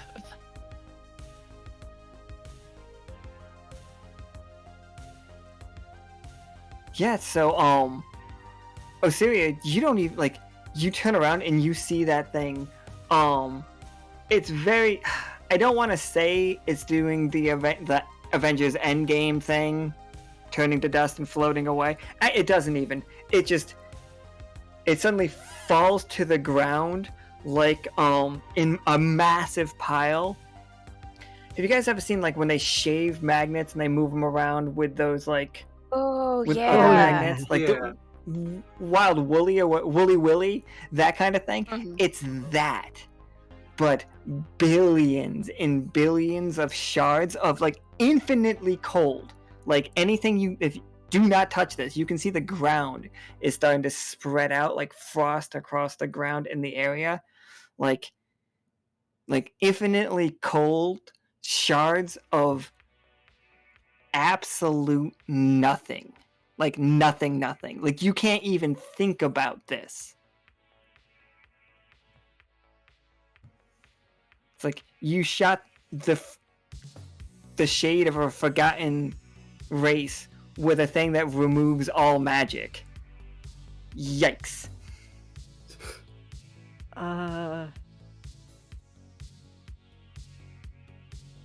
Yeah.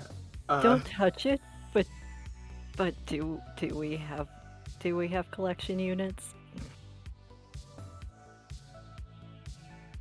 Yeah, you can definitely try to collect it. It is fucking I don't know if this is something we can even I wanted to carry take in something else. I wanted to take one of the broken parts of the robot and scoop some of that up, and then stick it into we probably have some type of, if this is a science mission, we probably have some type of like collection box. you don't have anything that'll hold this permanently. Like, I'm gonna let you know now that if you grab this, you have to rush back. Because it's going to freeze your entire ship. Even a shard of this is gonna like raise your danger. All of you. The ship is gonna be in great peril. But you can. I'm not saying you can't. Like if that's the story we're trying to tell here. If we're trying to tell the story of you guys grabbing this stuff and getting back, I'm here for it. I don't want to, but I want to leave that up to everybody else too. No, as soon as Flynn sees that stuff just like insta freezing everything, she's like, alright, I'm done. Nope, we're good. Oh, Flynn's just like, don't you dare touch that. Yeah, like, I don't think any of what just happened sits right with Osiria, but I don't think she's gonna weigh in right now because she's got her thing to focus on still. Yeah, Osiria, you reach the panel and you feel the anti-vibration situation, like the stillness all through your head. But it does have a sense of gratitude to it, but it's still a very hard thing to do. Can you roll me a push? Push, you said? Yep. Because now it's not about you rushing there. Now it's just like pushing through the like whatever's set on it that's saying don't destroy it, but it wants to. Absolutely, you push right through with a set with two fucking just successes everywhere. Nailing it, yeah. Yeah, so like you see this thing for the first mission that you were on with the Wander crew, and you're seeing it again now, and it is just like it's come full circle, and you sense the gratitude that I said. How is Osiria handling this? Like, what's the walk back to the ship look like for all four of you? I think. Or like, do you stand and wait for the ship to arrive? Go ahead. I think Osiria, like, both for the walk back to the ship and probably until the next, like, mission, like, subset of this mission, is just gonna be real quiet. Like, that was a lot to take in a short amount of time.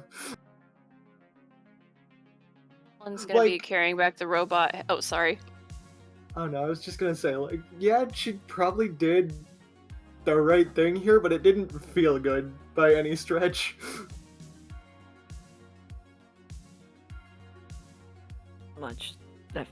I'll leave the void stuff.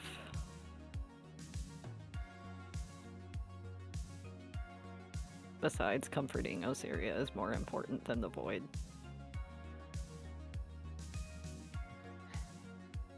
Flynn is just like carrying the head of this robot.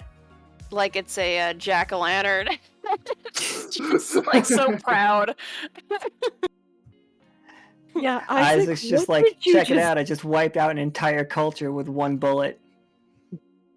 I don't like that, considering the crew wiped out my entire culture with the collapse. Please don't do that again. I feel like Isaac didn't even know that he still had no bullets. Just forgot that he had them loaded in because he hasn't used his sniper rifle in a while. Just you didn't check the chamber. Did not check the chamber at all. So much stuff was going on. It's like, gun maintenance, why? I haven't used it.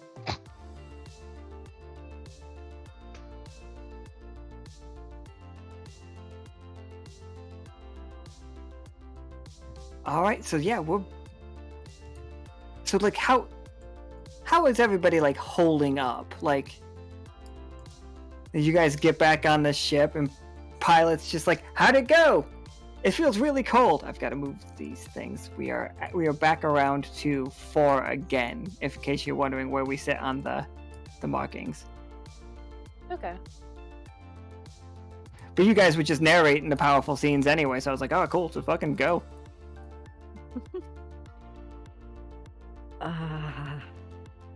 It went a little bit, we'd say sideways, I think. Here, let's not focus too much on that. Why don't you help me with this robot head? We're gonna spruce up this ship a little bit more. He takes a look at it, he's like, whoa, this is just, I don't want to say primo, but yeah. I mean, pretty much, yeah, look at it. And she starts like opening things up, and like they're both looking at it together, and just like kids in a candy store. Yeah, seriously, like he's just like, oh, I bet, like, look at that, like we could attach that right on top of the ship right here. Do you think it could just? You think it would warn us about anything? What do we want to program it? It's like, it seems like we can set it to 3 distinct things. What do we need it to look out for? Well, okay, so one of my thoughts is movement of any kind that we saw something out there that could just stretch itself across the sky and was also technically its own sky, I guess. I don't know much of this other kind of science stuff. So basically, I want something that can notify us if there are things moving around the ship. I mean, I guess asteroids, but mostly like organic life. I want something that can track movement. Yeah, okay. It tracks any and all movement. Absolutely. We'll get an alarm. What else do we need? And anybody else, if you guys want to pitch in for like sure. 2 more things do we want this to detect? If you're going to do movement, probably going to want some navigation abilities on that thing too. Yeah, like being able to track where certain asteroids are and such. If it could pinpoint the Forgotten, maybe something that'd help us with the time dilation issue. A little bit, yeah. And also, just being able to pinpoint targets if we do need to use force. Oh, we can use this offensively then. Yeah, we gotta show them what Whopper Senior can do. Exactly. Yeah, I'm cool with that. It's just like every episode just ends with you guys working on the ship. I think Flynn's Adli's dream. I think Adli's looking at Osiria and Isaac just going, what was that? I'm ignoring it. Here, let's look for this robot.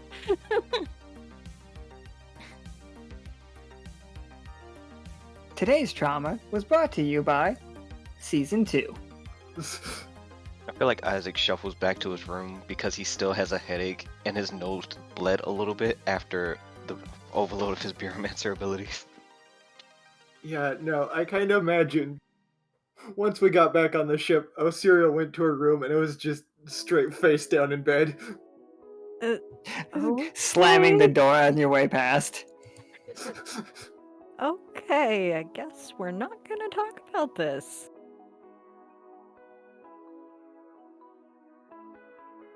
Anyone want to know that there was a hole? There's all sorts of holes. It's like sudden credits. We missing the part where there's a hole in the universe, guys. All right, here we go. The last scene. We're in the ship again. It's morning. It's been maybe a week since that last the experience in on the Forgotten Planet. It's just like I feel like it's been cold, a little bit cold between everybody, a little like standoffish. Have you guys gotten over it? Like not that you have to get over something like this, but has it been a bit like chilly in the spaceship? Adli's not over it. Adli's just trying to cheer people up, but also at the same time trying to be like, what? No, like, is that the thing Soki was talking about? Like, is that what happened to the other planets? Because I kind of still want to know exactly what happened to mine, and I'm worried about, well, plane, not planet. What? Universe. Someone help me with this. What happened? Also, there's a hole in that shield. Because I think Adli's the only one who saw that there was a hole in the shield.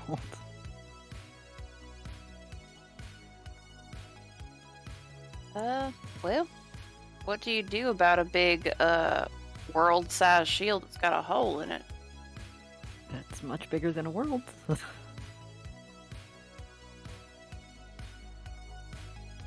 Man, I mean, all sorts of worlds can be different sizes, can't they? World-sized shield? Hole, anyway.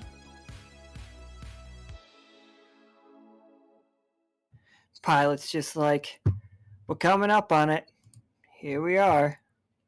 And it's like, I feel like the ship is like slowly coasting. Like you can feel that, like, you know, when a plane is like just leaving, like I feel like that just landing, I mean, is kind of the feeling that you have.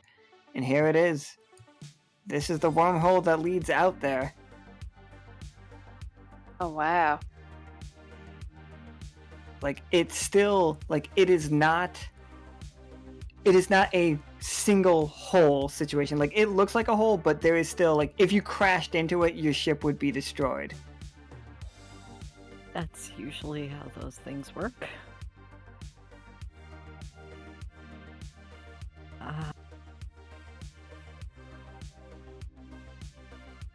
Oh, also, this is your ship. There we go. Look at it. Oh, I love it. This is not your ship. This is a 7-Eleven in outer space. What? Oh The my diner god. at the end of the universe. Oh my gosh, is it the diner at the end of the year? Hold on. It's not, but I think- Osiria knows what it is. Yeah, I know. Oh no.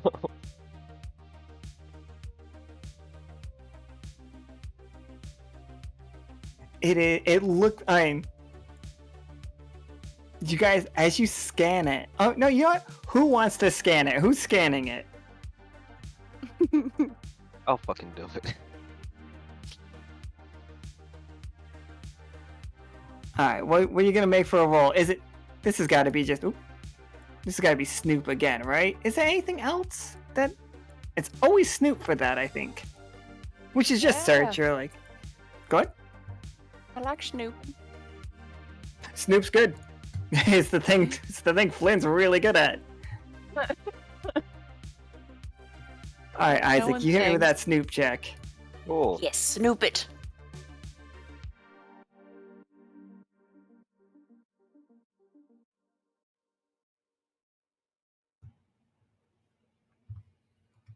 Zero successes. Zero failures, but zero successes. Oh, You know what? Like as you're scanning it, Isaac, you definitely for a moment feel like you pick up like life on that ship or like on that thing, but then like it blinks away and it's just like No, it's been destroyed long ago. But it might still have some fuel and stuff on it. Like your senses are. What are your senses picking up that it has? There's some food. There's definitely a slender Jimothy in there, or two. Nice. Couldn't mute myself in time.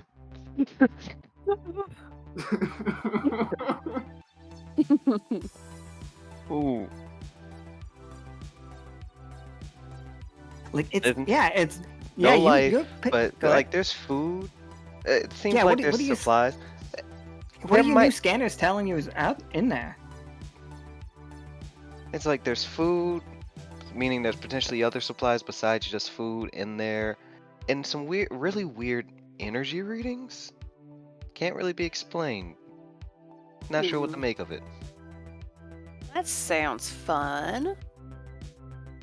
It's been a while since we've seen anything that wasn't a little bit horrific, so this might be a welcome change.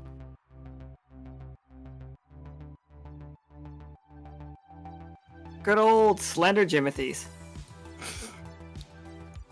And slender Jimothys are basically slim Jims that you could use as a quarterstaff if you wanted to. Oh, so they're quite big. Yeah, they're big. I guess I have to try to pick up some food for Vatna on the way back. Are you guys going in? Like what? Heck yeah, I want to see what one of them slender Jimothys is. I want to try one of them.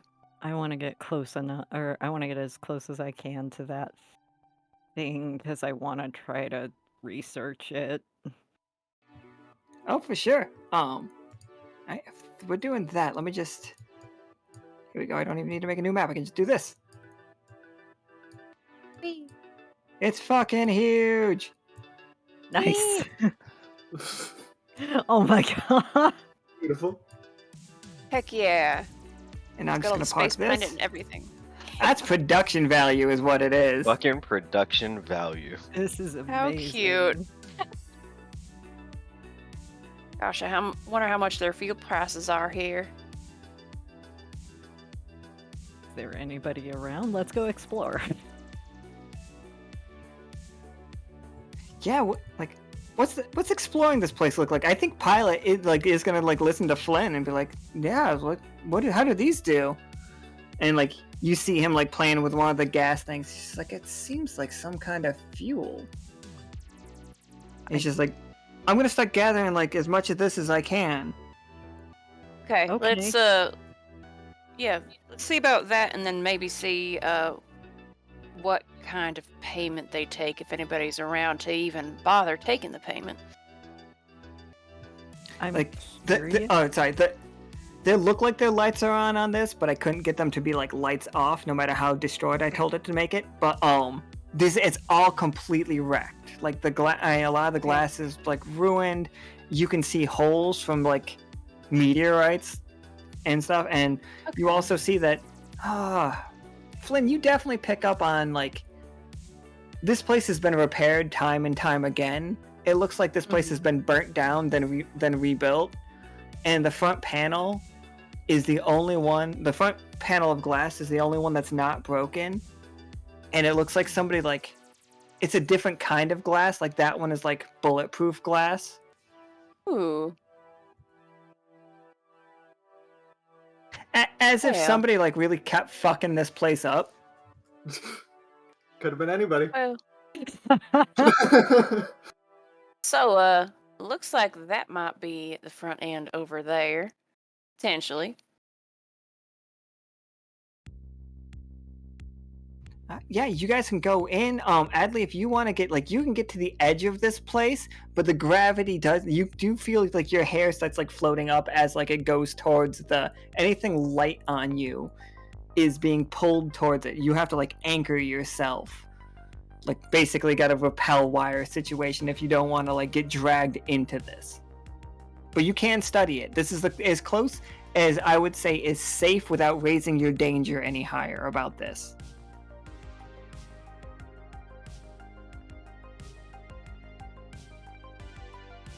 To study the wormhole, I mean.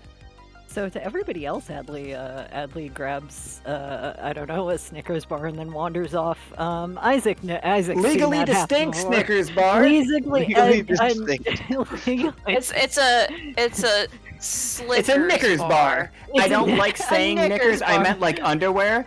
Not saying that one again. Snackers. I'm My weird bad. on this one. I think Snackers. Snackers right. is right. We're doing that. I'm Snorts bar. grabbing. I guess I'm gonna grab the Snackers bar, toss that in the ship, and then I'm going on a science expedition, and I'm going to wander off. And Isaac has seen this happen before. Yeah, this reminds me a little bit of Flight of the Navigator. Just grab a Let's chocolate bar. Let's hope I don't. The levels of concern just goes through the roof. If I'm not being followed by anybody, I am anchoring myself, and I want to get a better look at that. You'd better be anchoring yourself no matter what. Get some twonkies. Yeah, I think I want to go inside and see if they got any twonkies. Inside, and like, I tried, but it's very hard to get like a sci-fi grocery store. They don't really know what the hell I'm asking for. But This is fine. imagine aisles, and a lot of them are empty or like dusted, but you definitely do see like there is food here, like all like your non-perishable candy bars and stuff. Like, and by non-perishable I mean this shit is gross. This shit is not good for you. Don't put it in you. But nobody should Study put in it. a slender Science. Jimothy in themselves, but like The way yeah, you phrased that. yeah, I mean it both ways. Always. I'm not just saying there's two ways to do it. There's many ways you could do way. that wrong. So many ways. Every way is wrong. Yeah, there's none ways to do it right, is what I'm saying. None at all. Don't fucking look at it. Alright, what are we looking for in here, guys? Like, we found snacks, but like, were you looking for something in particular? Like, are you looking I for? wanna have a and this is... look at. Oh, go ahead. Oh no, that's fine. Do they have like any sort of security system in here? Like any sort of surveillance? Because most stores in general would have them. I want to see what they normally deal with or what they have dealt with in the past, if there's anything about it. Yeah, you can see a camera like in the corner. Do you want to like try to hack it?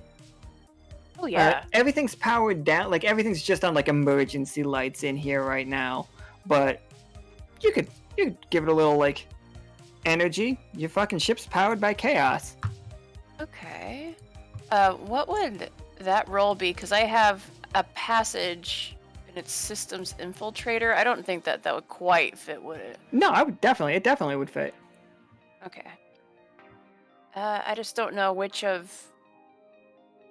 Because for some reason that fits an evasion, but I feel like intrigue. I don't know, but I feel like intrigue. I would say it would just be snoop again. You're snooping into these people's cameras. Like, I don't want It's to all just snoop. constantly say that you just nonstop snoop, but that's what you just keep telling me But you're doing. generally, yeah. I mean, that's what she does for spy stuff is snoop.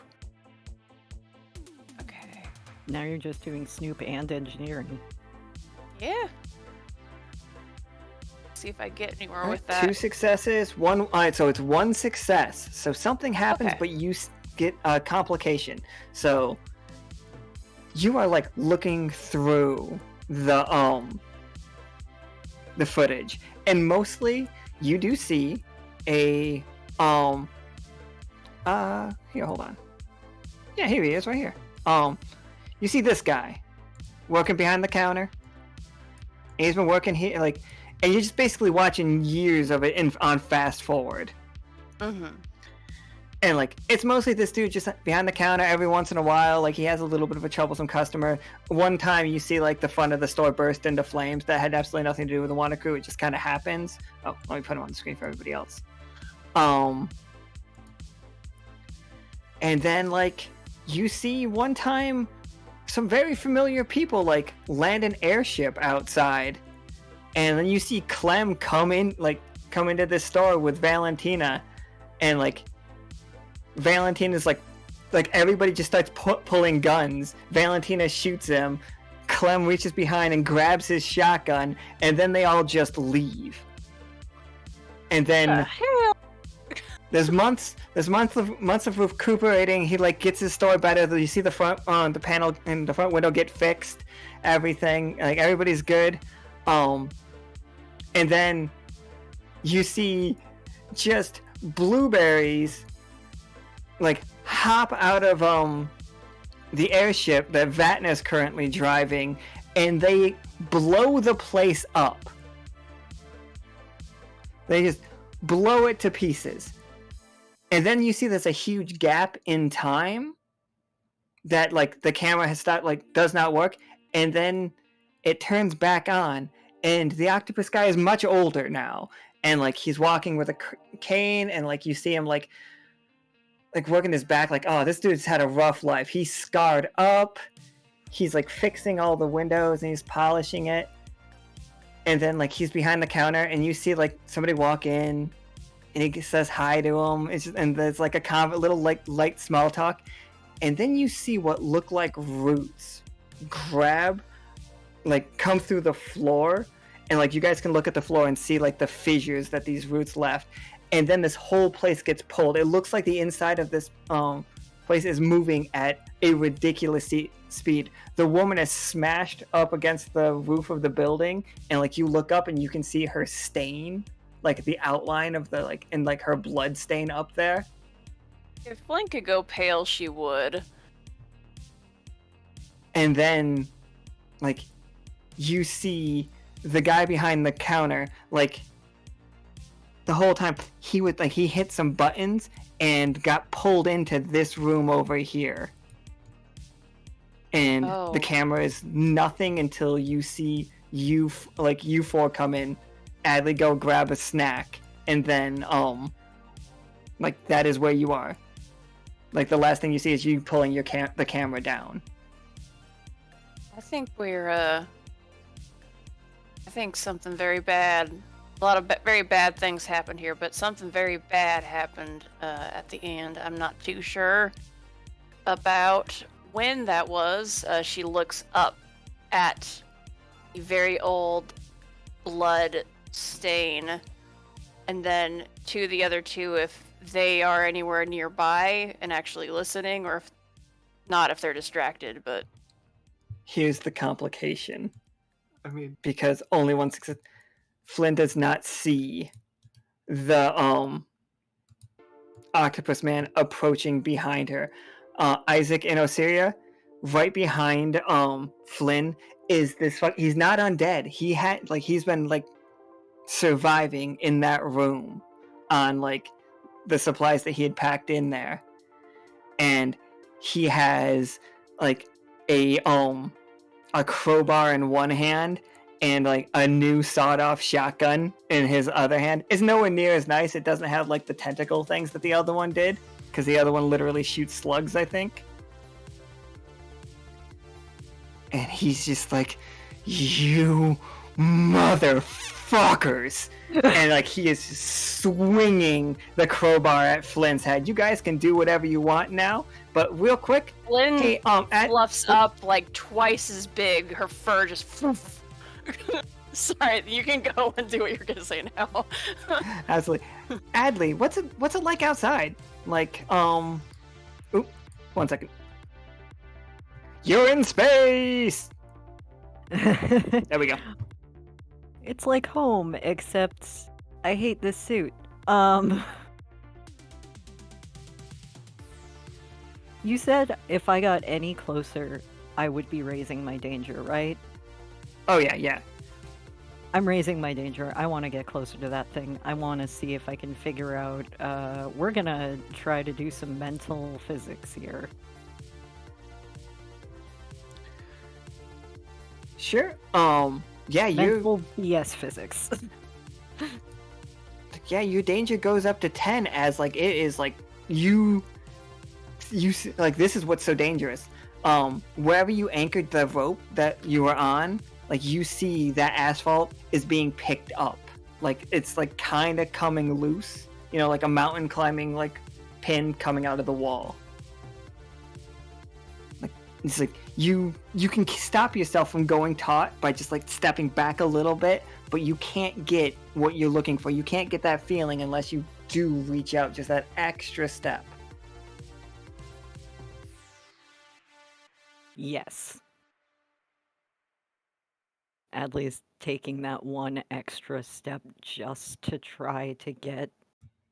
I want to know if there's a way out. I want to know if there's a way to... I want to know if there's a way to I want to know if there's a way that I can reverse engineer this nonsense. Alright, yeah, go ahead. Roll me a, I think what I want to say, this is probably focus. This feels like focus. Could I argue for push because it's reckless? Yeah, I could see a push.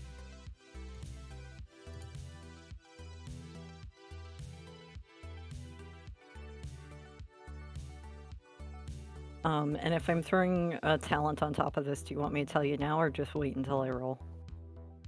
Oh yeah, you can do whatever you need. It's fine.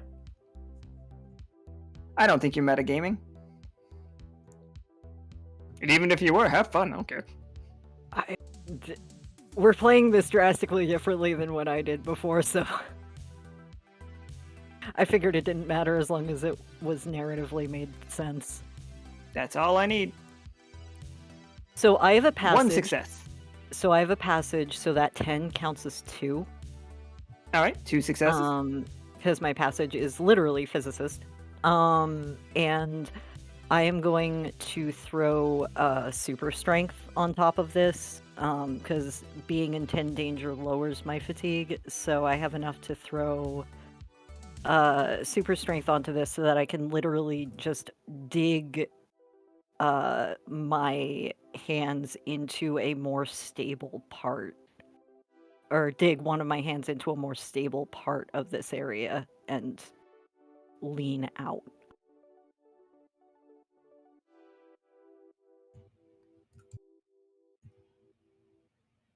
One quick second. So, yeah, you lean out and like you are getting closer and closer to it, and like you feel like you Adli, you are getting the answers that you are looking for. Like, you know that you are just like moments away. You know what I mean? And like, but also, you unbuckle the rope. You're so that's why it's a push. You're recklessly, like, you can hold yourself back. You know that. And like, you feel your wings unfurl under the thing. And it's like, it's not that you're flying with them, but they're holding you, you know? You're anchoring yourself as hard as you can. But it comes to the point. You're gonna get your answers. Of course you're gonna get your answers. But you've let go. Like, you're off. You're floating towards the wormhole. And then you just hear key. No. This isn't for you. And you feel yourself get just black holed into, like, it's like you feel your mind just getting like rended by like confusion, and it's just like not yet, not this way. And like, you now know, like, absolutely, you're like, outside here is where you are trying to get to. Totally is. This way is being guarded.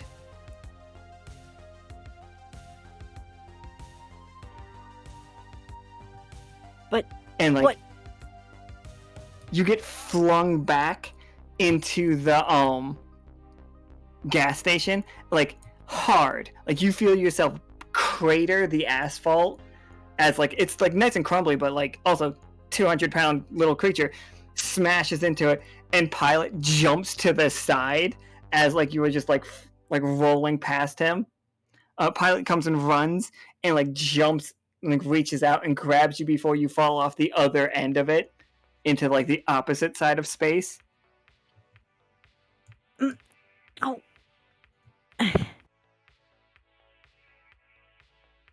What? No, but I need... Why?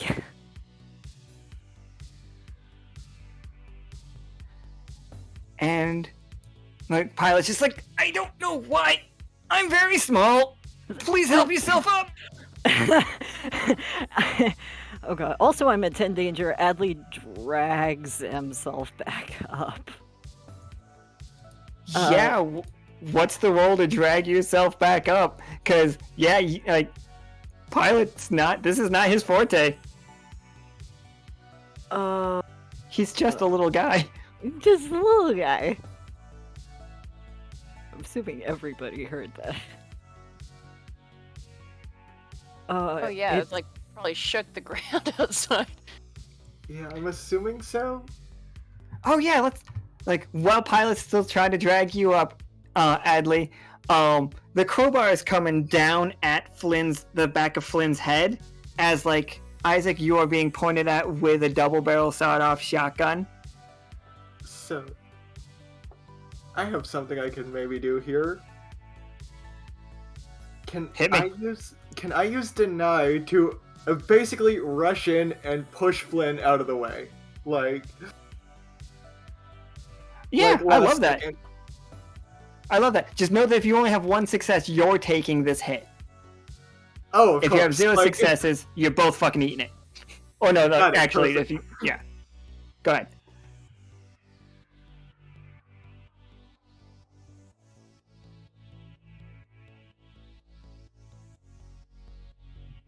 Oh, 2 successes though, and no, 3 successes. Jeesh, okay. Damn. Yeah, how do you deny this guy? Like, Osiria shows up. I know kung fu.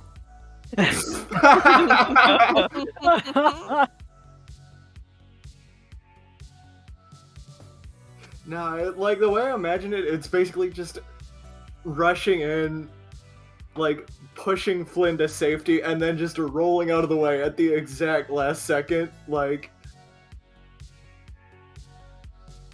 if he's swinging the crowbar straight down effectively, it basically just clangs against the ground just behind her, like as she gets out of the way. Oh, for sure. Isaac, you see this opening. Like, as the crowbar hits the ground, he like stops pointing the shotgun at you. It's like pointed more to the side. Oh, this seems like a perfect opening for a flank to knock the shotgun out of his hand. Yeah. Oh my gosh, yes. I think we should flank him. That sounds right to me.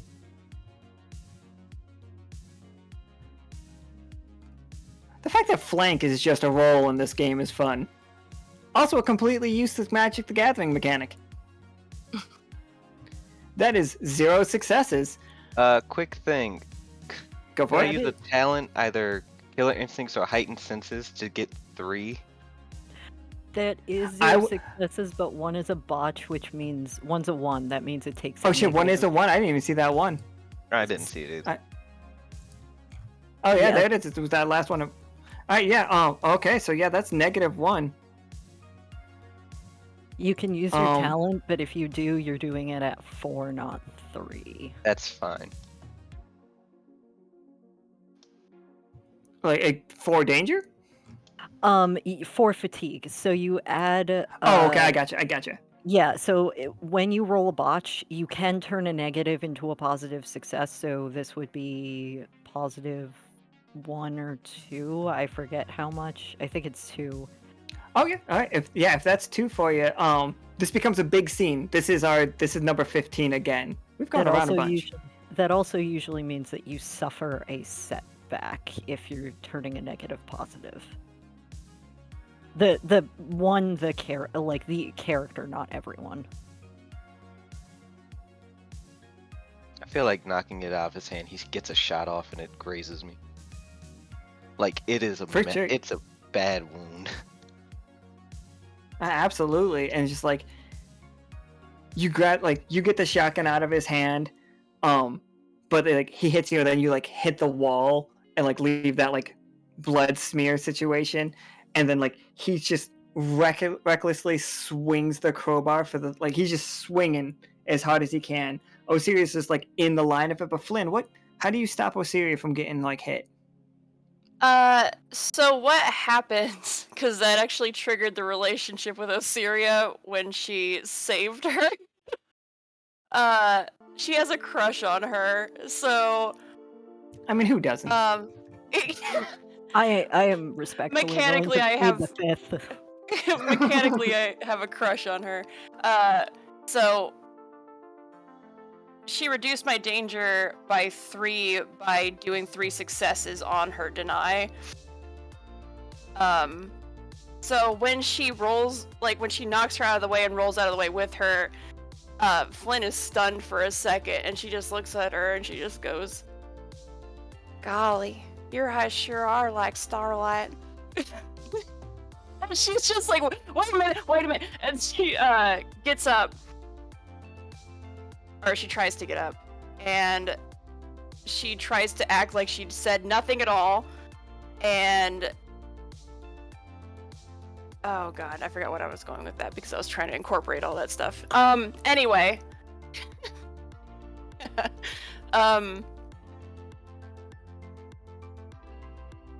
She is going to use a flash grenade. I think that's what she's going to do. Absolutely love a flash grenade. Like, there's no feelings here. Throws flash grenade.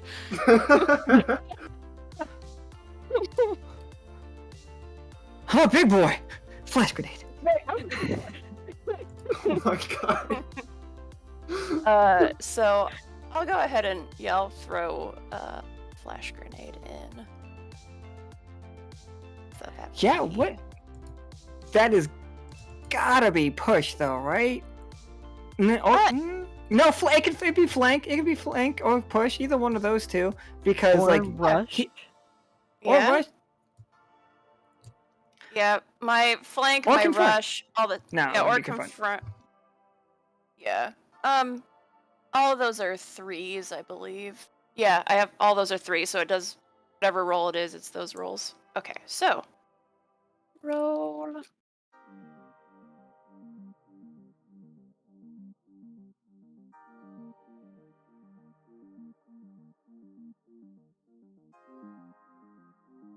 All right, see how it worked. That is 2 successes. Yay! Your flash grenade was a break, right? Oh, yeah.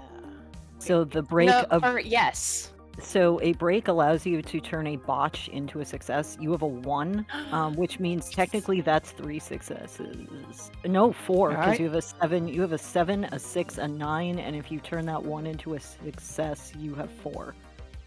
And Okay, so Flynn, that this is minus a big 4 moment danger. too. This is our 20. This actually is 20. Excellent. Yeah, so she's trying to ignore the fact that she just said a thought out loud, throws the flash grenade at this guy, like just directly in his face. Oh my god. Well, it's just this concussive blast that's just so bright, and he is like blinded for sure. And it's just like, it's loud and confusing for a second, and then she stands up and looks around like nothing happened, and she tries to walk away. She's like, "Well, looks like we gotta go." Welcome to yet another fucking really bad chapter in Octopus Guy's life as he stumbles around swinging his like crowbar, and like he falls through the window, like the broken window, trying to like you fucking why did you ruin my life? I did a different job and you ruined that one too. And then I went to a planet with fucking ice Vikings and you ruined that one too. And he's just like swinging it. And Adli, as like you are scrambling to get up, like you see a foot like appear right next to Pilot's head, as like this guy just steps over the ledge and falls past you, and you see just like spaghettification start. No! Oh my God. Oh, I can't reach him. Pilot's like, I'm just a little guy! No, don't, Pilot! no. Pilot, Pilot. you run! Oh my god. Pilot is currently trying to pull you up, Adli. Like, Yeah. Pilot is what's keeping you not flying off the thing. So, Fuck. Shit, I'm just... Adley's almost everything. Pilot, let go. yeah, sure. Okay. We did say he won't die for anybody else. Yeah, we did. He's like, nope. Self-preservation. Hello. I don't want Pilot to die, I'm sorry. He doesn't want to die either. It's just like, run back. Alright, how are you getting back to the ship? Adli, you got something for it? Adley's yelling at Pilot to just go get the others. Oh,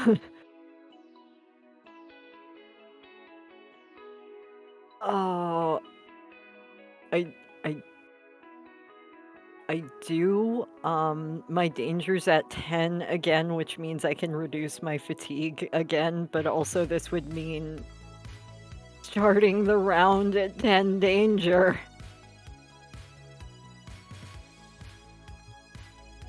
Yeah, why? How you get up? Like, yeah, you can start it at 10 days. It's like this. If you fail this, you're done. Yeah, I know. Oh. I'm gonna use a rush. I want to. I can't use two of these at once. Oh, I'm on the So wrong I'm gonna screen, sorry, use guys. rush and I'll decide what talent I'm using after I roll. Because you can always tag a talent onto a roll.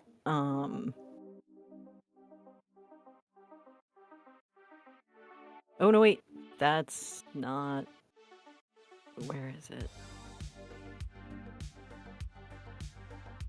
This is my best stat, so if I like fuck this up, it's gonna be funny. Nope, you got 2 successes, alright. 3 successes because that I have survivalist, so that's a passage. So a passage counts 10s as 2 successes. And I am gonna throw. I am going to take one look back at that little wormhole thing and be like, I am getting my old body back, but not today. And I am going to spend 3 fatigue, 4 energy projection, and I'm going to literally gravity well myself, using that nuclear energy to shoot myself back to the ship. And also for sure. And also leave skid marks as they fly across the asphalt. Pilot like jumps into the driver's seat as like every like Adli hitting this place like that twice, and then like all of the wreckage around the area, and just like you see this place is starting to crumble into pieces, and Pilot's just like carrying gas canisters underneath his arms. He's like, let's go, let's go, let's go, let's go. Oh no. Oh no. Oh fuck. He's the first person on the ship. Like, Pilot is on the ship before like you guys even leave the fucking 7-Eleven situation. And As he's just he like, should be. As he should the be. engine's on, ready to go, seat warmers cranked. Nice. So yeah, then it's just like you guys like blitz through space, and like it's a couple weeks travel. I'm But you guys assuming are my like, danger goes down since I'm no longer sitting at the edge of a black hole. yeah. Don't worry, I didn't mean that little explosion right there. Oh, no. Oh, I had another one here. I had fucking like 3 of these grids going on, guys. So you guys heading home, and Pilot's just like, oh, what a time. Like, you guys can see on your navigation system the planet's coming back up. And it's just like, and then he stretches out. And then this fucking ship gets hit by a meteor on the side, and you guys just get T-boned spinning off into space. And then immediately, and it's just like, you all like snap up, and Quinn and Pollux and Castor are like looking at you all as you reach that page. What just happened? Well, Did you write a romance in this book about me? Quinn's just like, listen, I feel like we need to spice things up in this situation. And you two look like a very cute couple. Wait, you wrote a couple into this between who and who exactly? Between Flynn and... It's not important no more. If you didn't catch it, it's fine. No, It'll just... it is nothing you need to worry yourself over. What? I feel like that could be the start of a new series for us, because we've gone like our series with Gemini, Osiria, Rennick, Peanut, and Castor and Pollux. Obviously, that's very biographical. But we are thinking like, what about like alt history style? Like, what if like all of these stories about these other worlds, we can tell different stories about them? Like, what if the world came together differently? And then we get to incorporate, and like obviously we need the Harbinger as our like secret guy out there. Yeah, that part I'm on board with. I wish you would have like asked first, we will take any criticism. Absolutely, we will. Flynn not comfortable with sexualization. I'm very sorry about that, Flynn. Consent is key. Yeah. He just slowly turns to Isaac. And just like, quite like, he draws a heartbeat around Isaac and Osiria's name, and then puts a question mark next to it. Like, Okay, excuse you, what? And yeah, I would love the idea of it ends at excuse you what. Thank you all for episode 15 of Hell. That was Airlock. Kind of, I think, maybe. We didn't really have combat. Nobody got to die. Everybody just rolled really good. I was expecting the dice said no to everyone. Yeah, the dice said no to everyone. Dice literally were just mean in the nicest way. That was I just wanted to good. I wanted to club Flynn to death with a crowbar. But no. Doesn't everyone? We had to have a touching crush moment. I was really hoping to fail that roll, I'm not gonna lie. Like, I was also actually hoping to fall into that black hole, but we'll save that for later. No, like, I was at 7 danger there. If I had taken that hit, that would have put me up to 10, so... I should have died. You're both just mad you didn't die. Yes! Joke's on us, none of us died. Well, you could always say Osiria died a little bit of embarrassment. You know, now it's fair. Now you guys can continue into it like this other fucking like story that Pollux, Castor, and Quinn are writing. But speaking of fucking arts in the chat, real quick recap of today's game. We played Airlock. I've kind of... Oh, wait, sorry. I'll let Nika switch the screen. There we go. So we played Airlock, and this is my first time playing a system, one of these systems, even though it's a dice pool system. It's neat. It's I enjoyed this. It worked fine. It's a little like, not railroad is completely the wrong word. Restrictive, I find a little bit, but not in a really, really bad way, like in a way that you can figure out who your character is in a pretty quick way, like, oh, my character does this. It's a game that wants you to roll a lot of dice, a lot.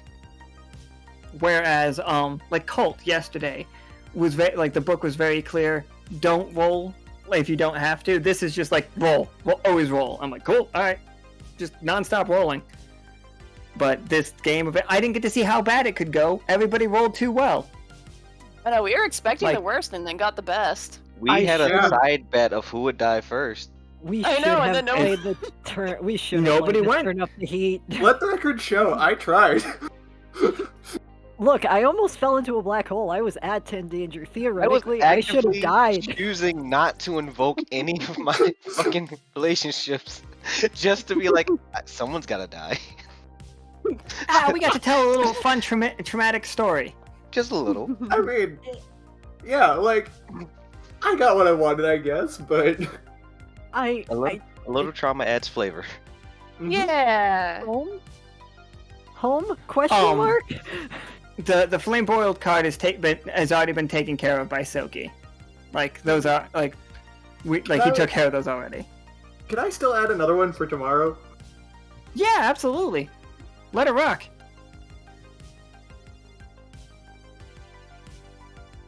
All right, everybody.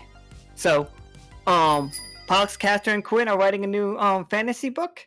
It is a new fantasy series. It's about you guys going into space. I'm not saying we'll do it a lot, but every once in a while, if I got like a real urge to play a sci-fi game, we'll just continue like this kind of space game. We might not play Airlock, but like we have the possible setting that is the sci-fi universe that these three are writing, which I think is a neat thing. Wait, and then, so like- that wasn't real? No. It wasn't real. But that said, no,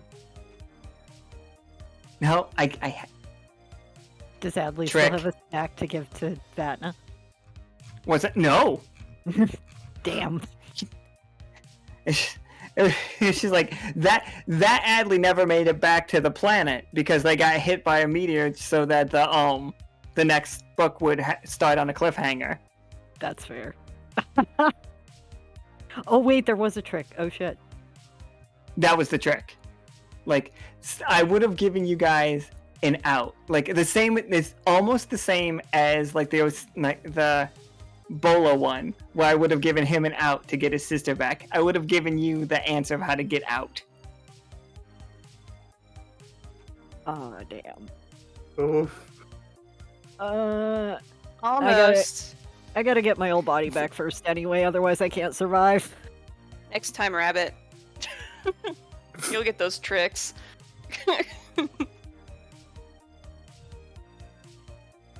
But yeah, this had a completely different way it could have ended too, which, you know, it's always fun. But thank you guys for showing up, and thank you guys for playing. And that was Airlock. Tomorrow, everybody, Halloween. We are playing 10 Candles again. Obviously, you've all sent in, a lot of you have sent in your messages. Please don't send any more. If you didn't make it, I'm sorry. It's like, we've been listening to them. Amazing though, all of them, absolutely high quality. And tomorrow we have Esme, we have Talali, we have Trixie, we have Ox, and we have Silky, Not Forgiven, are all playing 10 Candles. You are all going to be in the audience, like, hopefully here watching. If not, I understand, Halloween. But I don't want to like get anybody's like, oh, I set everything up. You guys can't really role play in the chat for tomorrow's game. You're gonna see your own characters, and you're gonna see your own characters die. But like, we're doing like a lot of like work, so like absolutely when something happens, like tell me how you would react for sure. But like if like your character's on screen, you can't say that I want to run over here or I want to cast this spell, like, because 10 Candles is so structured that you need to die. It's like, you're gonna be murdered. All of you. So yeah, that's that. Same time as regular. I'm really looking forward to it, guys. Like, you guys have put in so much, like, top tier, high quality work on this fucking audio stuff. All the audios Amazing. are so good. They're just absolutely phenomenal. I was so impressed with so many of them and all the, like, creative directions that everyone took. There's a lot of personality in them. That's very exciting for me. But I think if we don't have anything else, we're gonna wrap up here. Yeah, I'm set. Alright, then we're gonna bonk right off. Thank you all so much for playing the game and for watching the game. We will see you tomorrow for when everyone dies. Bye forever. Goodbye, everybody. Bye. Have a good die.